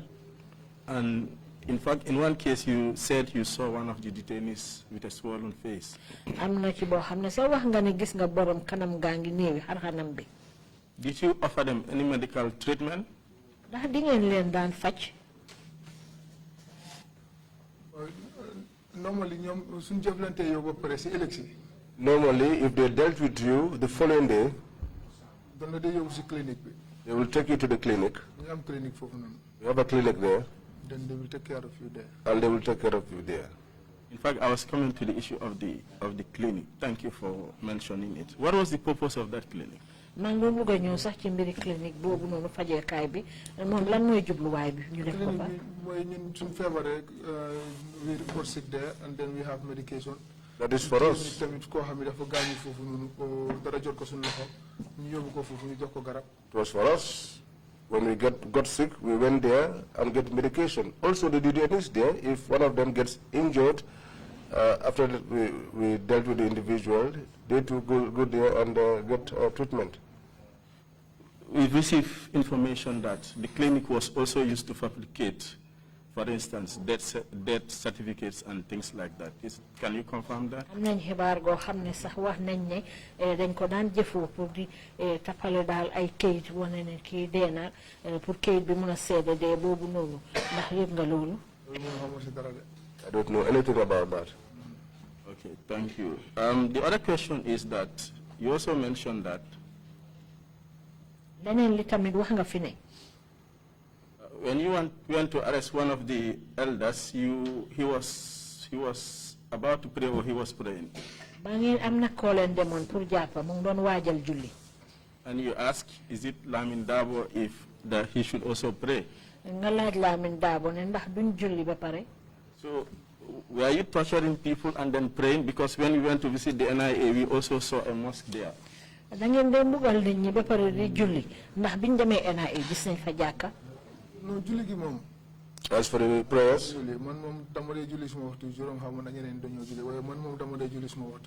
as for me, I pray my 5 times daily. I don't know about others.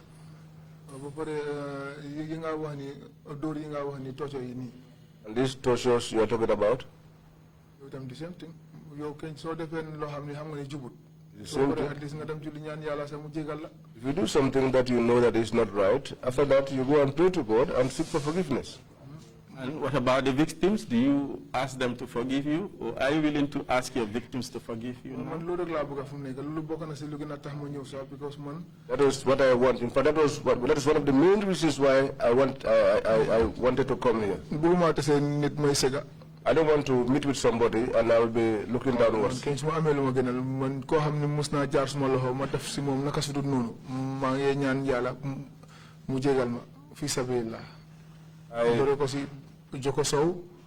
is my wish. Anyone that has that I maltreated in my time there, Jokosou and Kamara.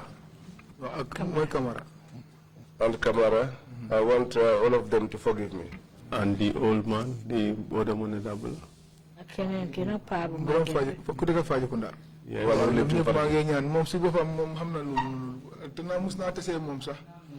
All of them, I appeal to them. I think I met with him in the Gambia.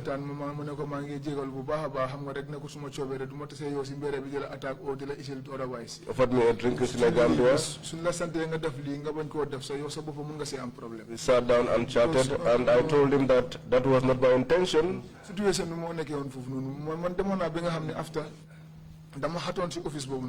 at the beginning, the modern policy, the modern oversight, the modern office was a nibi. Because the boy knew the despo for Suluga despo for Necasiliga Neca. In the beginning, I was sidelined. I looked at Togoma, looked at what happened, Hanga. After one was ball and Abumaham to hell, after walking, I was leaving of it happened. Montegrana Salutama policy small. Before I was sidelined, when the day ends, I just go home, but the boys will be left behind, and behold, these were the activities they were engaged in. But when I got involved, I regretted why I went there in the first place.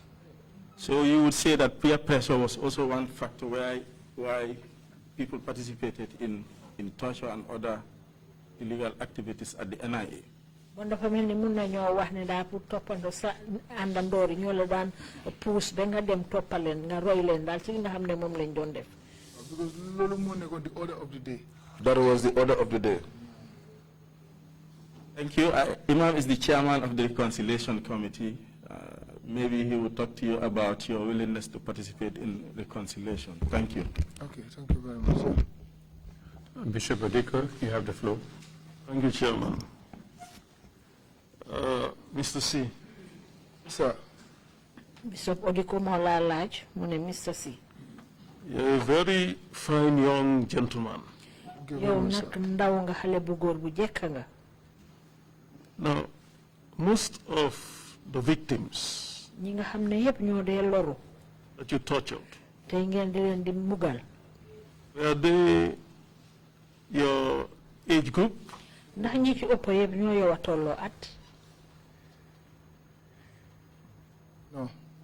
No. They were older to you? I did not see anyone who was my age group. They were older to you? They are older than me. They can even, some of them can even be my father. Like also.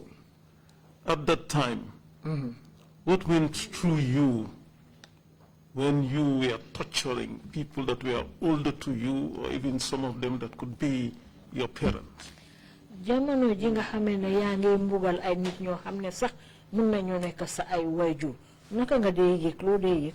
Man nekkul suma coobare nekkul lu ma bëgg nekkul lu ma like because it was not my intention. It was not something that I liked to do. Lu ma jàngal mooy sa mag danga ko jox cër. What I was taught is that someone that is older than you, someone who is your elder, you must honor them. dama fekk ñuy liggéey noonu loolu la ñu gars yi doon jàngal loolu la ñu gars yi doon won ni suñ fi amee détenu koo xam ne bëggut a wax dañ koo toppatoo. But these people, when I found them there, te man tamit ma jàpp ne lii mooy liggéey bi man tamit ma nekk ci. and this was the way they were operating, and these were the things that they were teaching us, that whenever they have a detainee who was not cooperating, there was a particular way that person had to be treated. You don't mistake you doubt. You dare not make the mistake of being asked to do something and you'll be expressing doubt. You mentioned here, after torturing the people, you go to God and seek for forgiveness. Don't you think it should have been the other way around? You should have asked for forgiveness from the victims first. That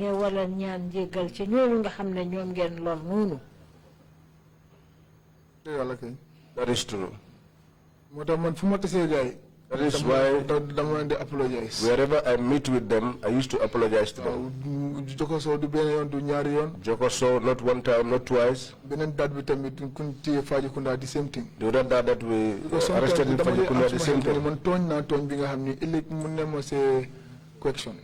Because even myself, I used to feel that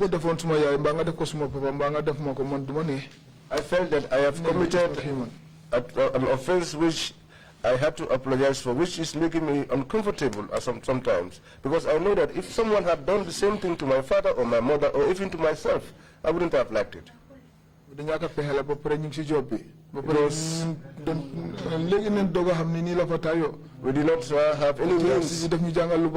We are doing the work. Because it is only now that we are getting to know every day how things were there. TRRC every download. So it is the TRRC that is opening up the eyes of people. One after the other. Because no boy you there when you TRRC boy you lesson like school university la because all the citizens of the TRRC I usually would download them and watch. Even my colleagues.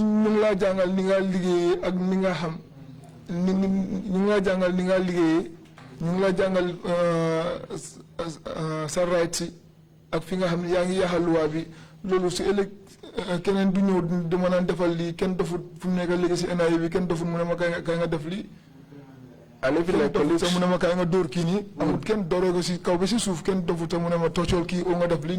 because time when you because is the order of the day so good the food young. Even my colleagues who usually would say there is no point in watching the TRRC, I used to tell them this is a school, a university for people to learn and get to know their rights, to know the limitations of what they can do and what not to do. Because before we thought that what we were doing was just part of the work that we had to do. But with the education that we have now acquired through these TRRC proceedings, I don't think there is anybody within the NIA, starting from the highest office holder to the last person, who can commit me to torture anybody, given what I now know. Thank you, Chairman. Thank you, Commissioner Kinte.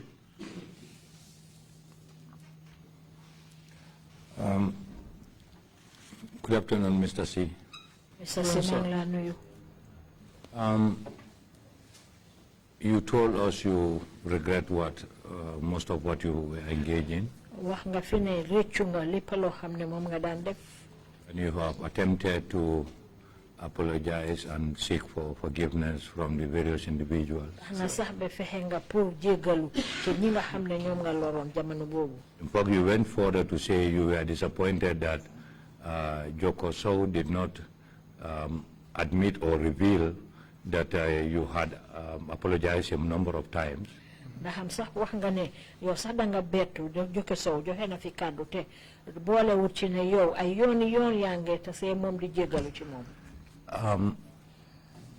Maybe the way you approach Joko and the others may not have been sufficient enough and convincing enough that you regretted what you did. xëy ci anam yi nga xam ne ñoom nga dee ñaanee njégal ci ñoom loolu doyut leen pour wane ne rëccu nga li nga def. And the way you casually did it may have also indicated to them that you had no remorse for your deeds. xëj na ci anam yu yomba yi nga xam ne noonu nga ko defee taxut ñu mun a jàppane dëgg-dëgg li nga def loolu rëccu la. I thought it was going to be better you look for an elderly person, and a respectable person that will lead you to their homes or to a venue where it will be mutually agreed, and then you play and apologize. Nim doon gënee nga ut kilifa wala koo xam ne kuñ ormal la nga àndaa moom fekk ko ba këram wane ne danga ñëw ñaan si njégal ci ñoom lu dul rek tasee ñoom di njégalu. Wala ngeen d'accord place boo xam ne foo nga naa daje parce que mun naa am doo óolu ne dem seen kër mun na cee am dara. Or you arrange to meet at a neutral place if you are not sure about your security in their homes. Waaye loolu boo ko defut borom dina foog ne kii boo oytu sax mu foog ne mu ma ñaawal après lu ma def yëpp ma daje ci yoon bi di ma ne baalal ma. Your victims may even not take you seriously and think that you are even mocking them after what you've done to them. How do you see this view? No, li nga wax dëgg la daat. What you have said is the truth. Pour ma applaud leen sax dama am pour I just have to force myself. Because last time bi buma mujjee meet Abbas Jaju man ko meet King's Bakery. Even to approach them I had to force myself. The last time I met Abbas Jaju at the King's Bakery. Mu ngi toog jabaram. He was sitting with his wife. Ma ñëw ma nuyu ko sax. I came, I greeted him. Jabaram mooy suma witness mu ngi toog foofu ñoom ñaar dafa ngi toog mu ne ko suma ma gi nakam. His wife is my witness. They both of them were seated there. maa ngi jégalu de bro si affaire si bilaay. And I said, my brother, how are you? All the times I apologize for what transpired between us on the incident, and things were not the way they looked, because each time I meet you, I'm always embarrassed. Nice man, all the time it's not enough, because mom si bopam dama day gis ni dama day wax ni mu ngi cool rek mu ngi cool waaye feel mo ni dal mu ngi comfort with that. I told him you are a nice man. Anyone that sees you knows that you are a nice man. I'm apologizing. He keeps telling me that I have forgiven you, but I'm not too sure about that acceptance of his. Even Joko Sow si bopam mom tamit tese na mom ñaari yoon benn yoon mi sa dama tek ni def ma toppa. Joko Sow, I met with him twice. On one occasion, I even thought he was trailing me. Yes, because maa ngi dawal mu ngi dawal. Because I was riding my vehicle and he was on his vehicle. Ñu wat ba right choice ma jonton bi pour la ma break fofu nonu ma gisaat ko ba pare mu ngi am na ku toog si kanam moto bi mu ngi ko wax sama affaire loolu la noonu laa ko gisee daal. I came to the right choice. Communicating with that person and Johnson looking at me. I took a bend going to my home and I saw him behind me with somebody who was seated in front with him, and I assumed that that individual was talking to him about me. Fuma pak ba baaxut sax ma break instantly ma ñëwaat ba si moom pour won ko ni gis naa la ma ñëw ne ko suma mag ji xanaa bii moom mën nga toppa nag.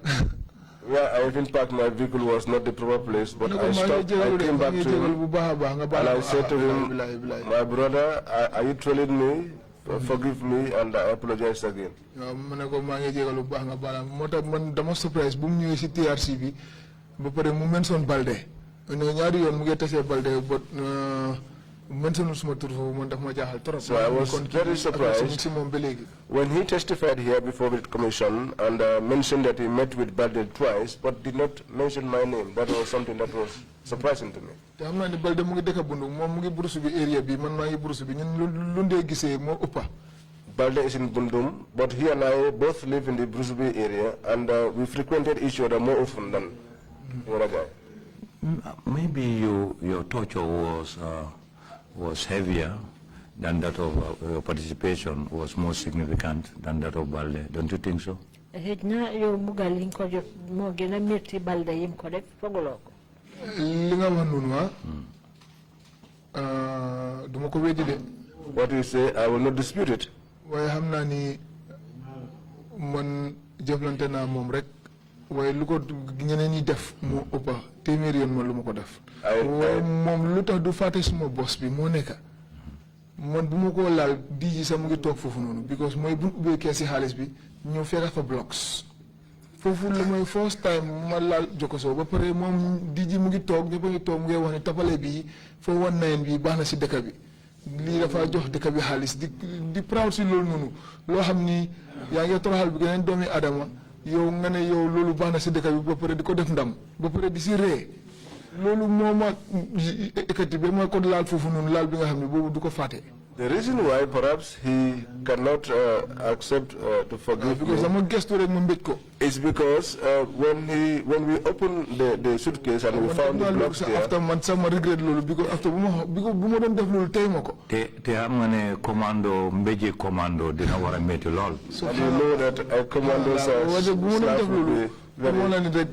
especially bu fekke mu ngi dem be furious. No.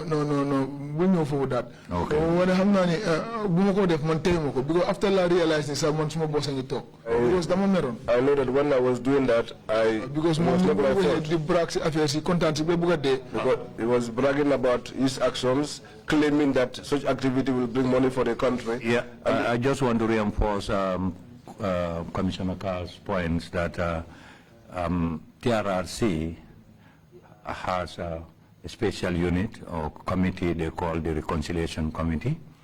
And Imam Jallo is the chair of that committee. Commissioner Kalim wax ne am nañ committee bo xamne mën nañ fa indi jégal digante nit ak nit. If you have been keen with TRRC's activities, they have moderated a good number of reconciliation programs. Te Imam Jallo mo jité lolu su fekkee ne yaa ngi faral di top programme TRRC di nga seetlu ne yooyu def nañ ko fi yoon. And the chair and the lead council have also been very instrumental in such a mediation and facilitation. The chairman bi ak lead council ñoom tamit farlu nañ bu baax ci doxal mbir yooyu. Explore that opportunity and with remorse you seek forgiveness. Xel nag nga jëfu ak ñoom. Thank you. Jokkoo ak ñoom bu ko defee nga mën a jëriñu ci bunta boobu dal di ñaan jéggal. Imam Sey, you have the floor, please. Mr. Chair, just so that we don't miss this particular issue, when you slapped Joko Sow in the presence of your Director General, did he say anything? Joko Sow, ci sa kanami Director General, wax na dara? No, nobody said anything. Okay. Thank you. Imam Sey, you have the floor, please. Basirou,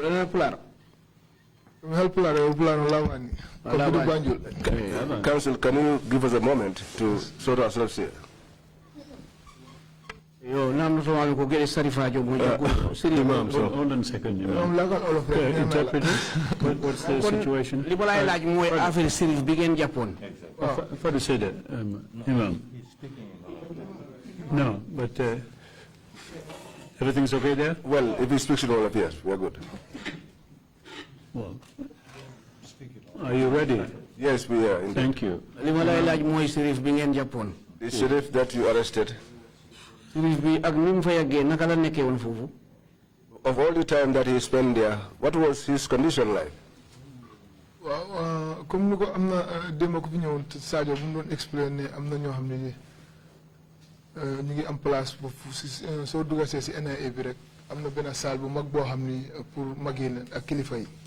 As Sadio explained there yesterday, there's a special room where we keep elders there and officials. Big room with ventilation, everything. But ñu ngi am sen sponge fofu, ñu ngi am sen sanké yi fofu, ñu ngi am sen sajada yi dañoo julli. It's a big room. Has mattresses. They have their praying mats, good ventilation. That was where they were. But nobody beat him there. I did not hear of him being beaten. I have never seen it too. Except to keep them in one place for a long time. But I have not heard them being beaten. Even every time Smuduga say for the Modernal Mass Modernal Momo John Nambam, anytime so Liamunga Seti, but they don't setico. Each time he comes in, he used to pray for me and my colleagues and even gave me his number and asked me to visit him. But up to date, I have not visited him. When you were enrolling into these things, or when you were getting into these things, were you married? I was married long before. Thank you. Thank you. Fine. If you have any concluding remarks to make, please proceed to do so now.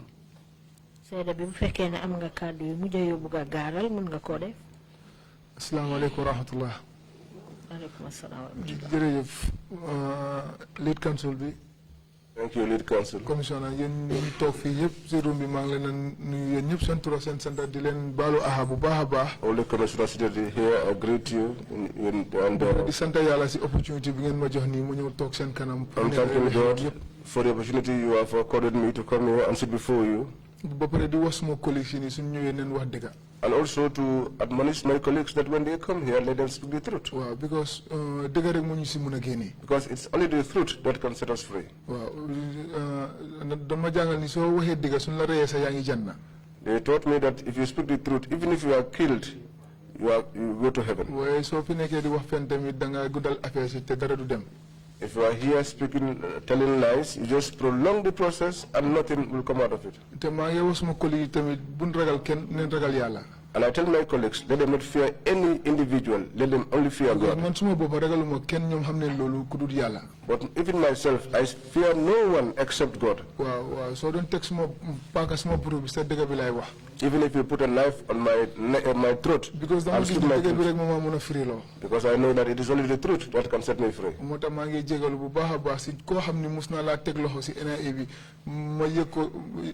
way or the other. That is why I am apologizing to anybody that I once touched at the NIA in one way or the other.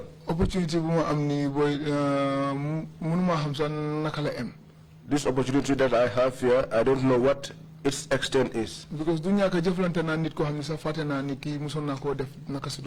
it is possible that I might have done something to somebody whom I have forgotten about. The whole Gambia apologize.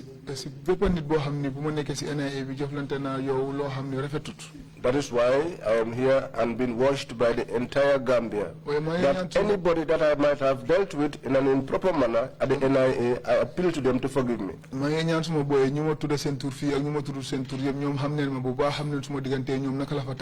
I appeal to my colleagues, those that I have mentioned here and those that I have not mentioned. They know me. Let them not come here and try to muddle the water. Let them just speak the truth. Truth is what pleases God. And truth is all. If you speak the truth, even if you are killed, you are in heaven. This is what I believe. So man balama ñëw ci ami bi ma ngi doon jàngal moo doon 100 something xale yoo xam ne su ma ko jëm Sénégal xale yëpp ma ne jàngal dara. Before I went into the army, I was teaching Quranic school to well over 150 kids.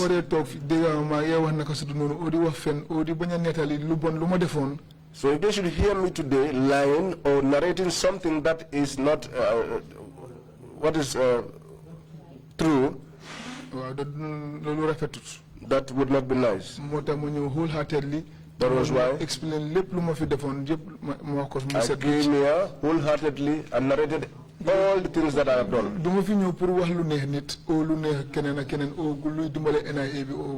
I will not come here to say things that will please an individual or the NIA. I'm here to tell exactly what happened. And I'll not look anybody in the eyes. Well, before this, well, before this, some individuals were calling me and asking me, are you going to talk about this matter? Are you going to talk about this issue?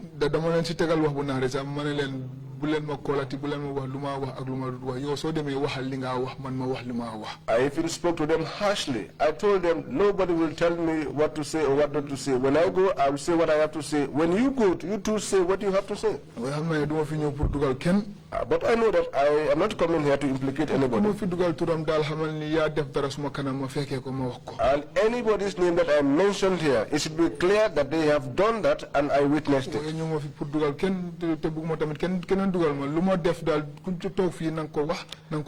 I have not come here to implicate anybody, but let nobody implicate me also. But let people say exactly what I have done. And those that I have dealt with in an improper manner, I'm appealing for them to help me, to forgive me. Organize anything if the commission can organize a forum whereby I can meet with these people and shake their hands, or even to bring colors and appeal for forgiveness, I'll be very pleased to have that opportunity. I'm saying thank you to all of you, asking for your forgiveness and praying to God to bless us and give us peace, protect us from the machinations of Satan. One last question, sorry, that's coming back a bit late. From a religious teacher, you became a torturer. See, this is how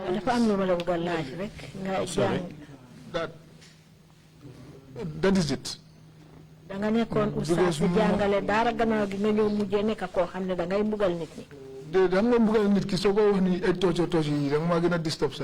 No, if you keep talking about torture, it disturbs me more. I was just the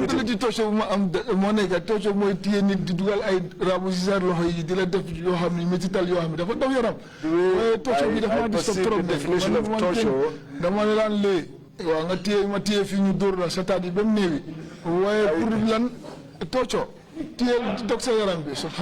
I did not lacerate people's flesh, but I only laid them, but we laid them until their buttocks will be swollen.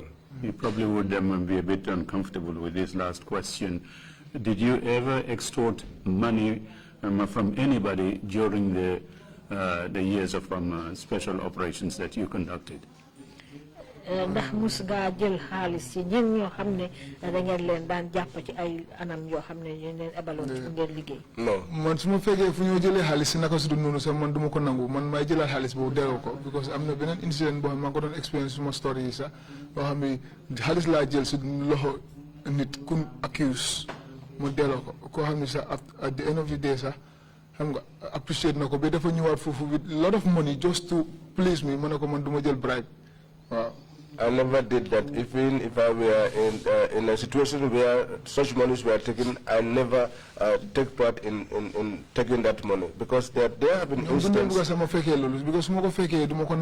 There has been an incident which I explained earlier on in my story where I had to take money and return it back to someone, and who was so pleased that he came back to the office, tried to offer me more money, which I rejected. Because because after at the end of the day dañu ne yow da nga nek hypocrite o so gene yow ay wax o yow bugulo boka o bugulo tilmal sa loxo so yaa ngi gis yi motax ñun tamit am nga ba pare so ko defut moy problème. They were not comfortable with me. That was why they took me and put me with the people who did the beating, because I was not doing it and they were not comfortable with me. So they will be suspicious that perhaps if I did not take part, I would be the one talking about it outside, or that I was a hypocrite. So the situation was such that I eventually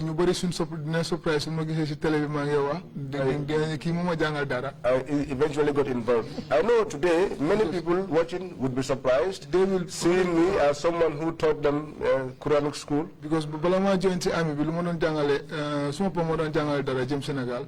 Ma gis ni pa bi mu ngi maget after ma take over dara bi suma xarit yi suma colleagues ñu bàyyi woon dara bi yëpp ñëwaat ci dara bi ba dara bi soxale ko waat because maa leen rawoon ci dara bi te maa leen feral iji abajada bi ban ko mokal so xamee ma benn jikko bu mel nii nit ñi soo su ma gisutoon ci télé bi nobody du mun a believe ni bas nekkate da amoon na jikko bu mel nii. Before, my dad was the one teaching the Quranic school, but when I realized that he was getting old, I took over, and my colleagues who had left school, because of me, had to return back to school, and I had to help them, you know, to learn the Quran. So nobody, if not for this testimony, nobody amongst the people who know me can believe that I was capable of such behavior. Capable of torturing other people.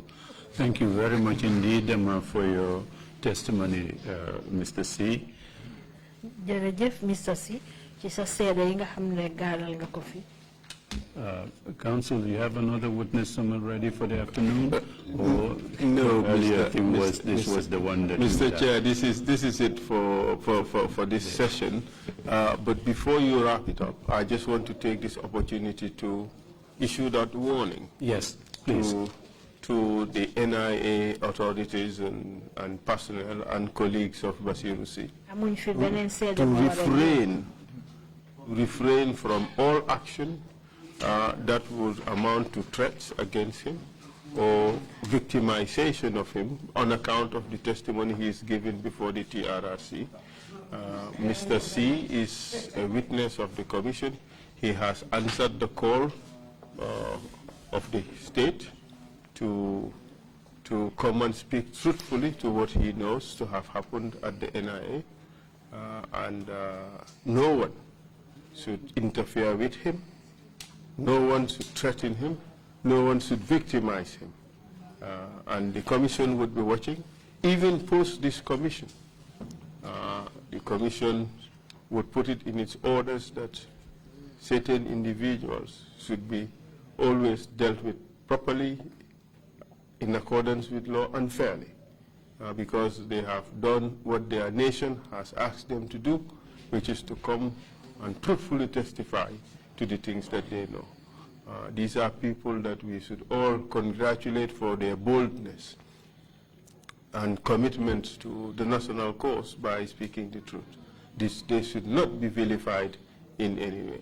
So we encourage and urge the authorities of the NIA or SIS to take these people, treat them properly, and protect them and shield them from people who may wish to exert revenge against them. Thank you very much. And Mr. C, if there is anything that you think the commission should know, always feel free to report to the commission any activities that are taken against you in order to victimize you or to exert revenge against you. Thank you very much. Yeah. Thank you, Counsel, for that warning.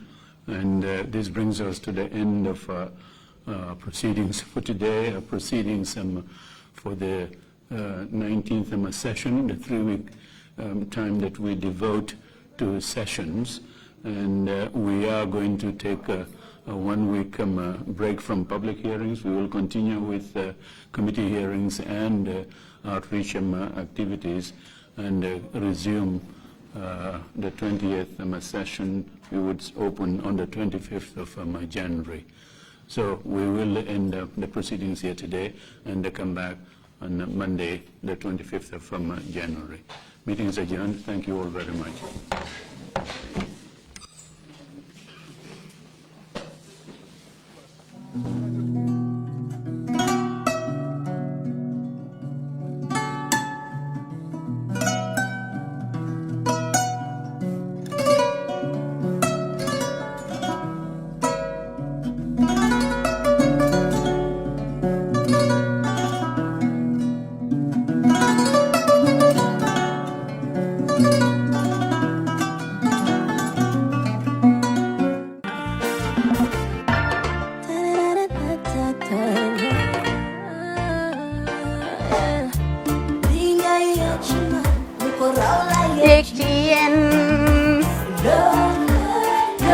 Love like fire. Wow.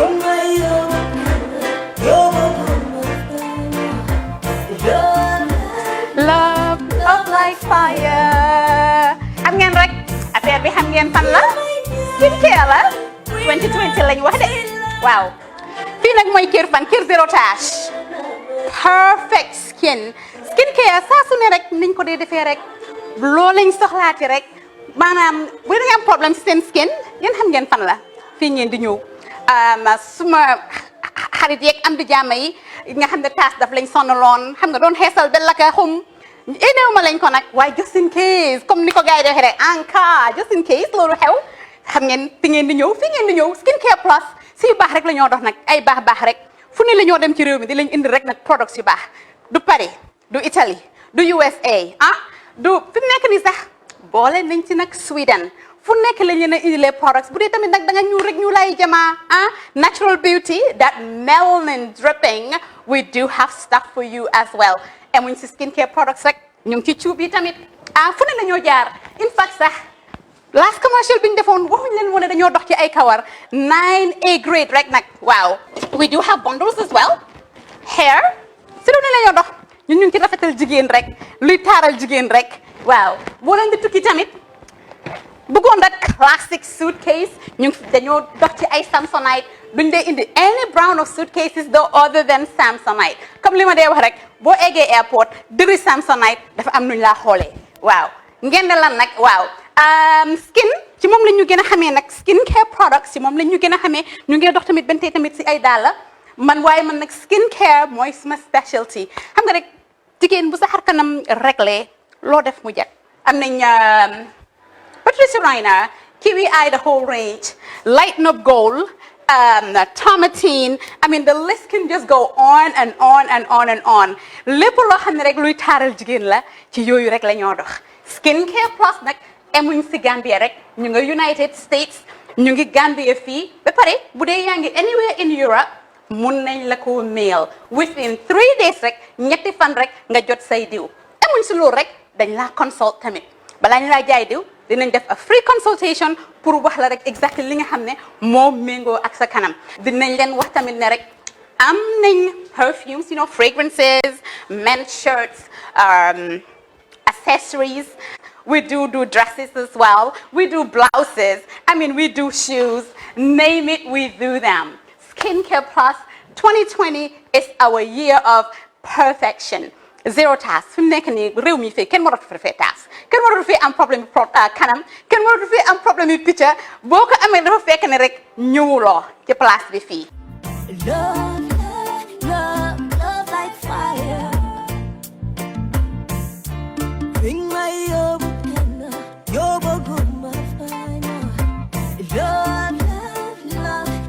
like fire.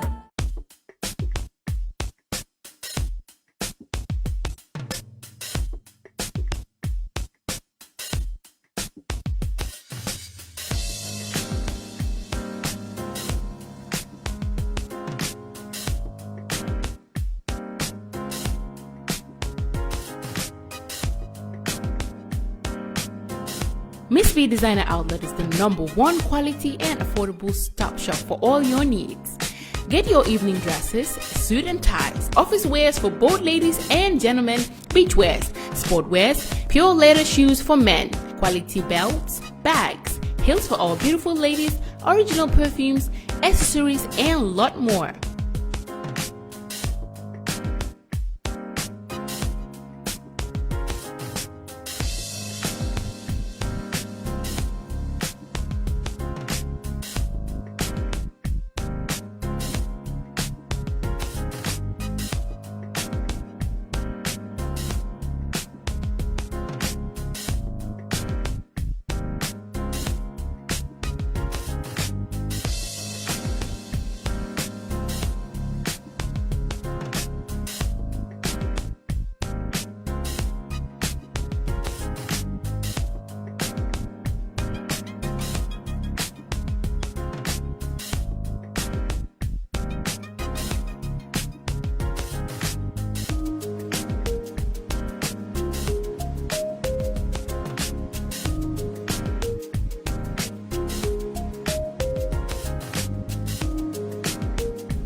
us at Kololini Road opposite Gaddafi Mosque at the Aqua Preacher Station, or call us on 295-3411 or 764-2486. Miss B Designer Outlet. Shop right, look good.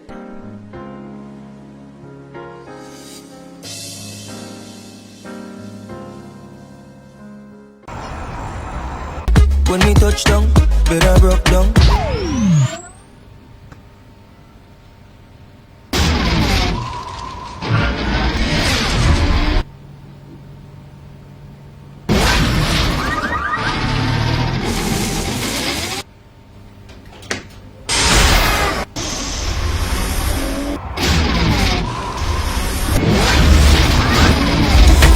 Gamtel G-Fiber, now you can enjoy super fast internet in gigabytes. G-Fiber is affordable, stable, secured, and accessible to homes, businesses, and enterprises. With Gamtel G-Fiber, the future is speed.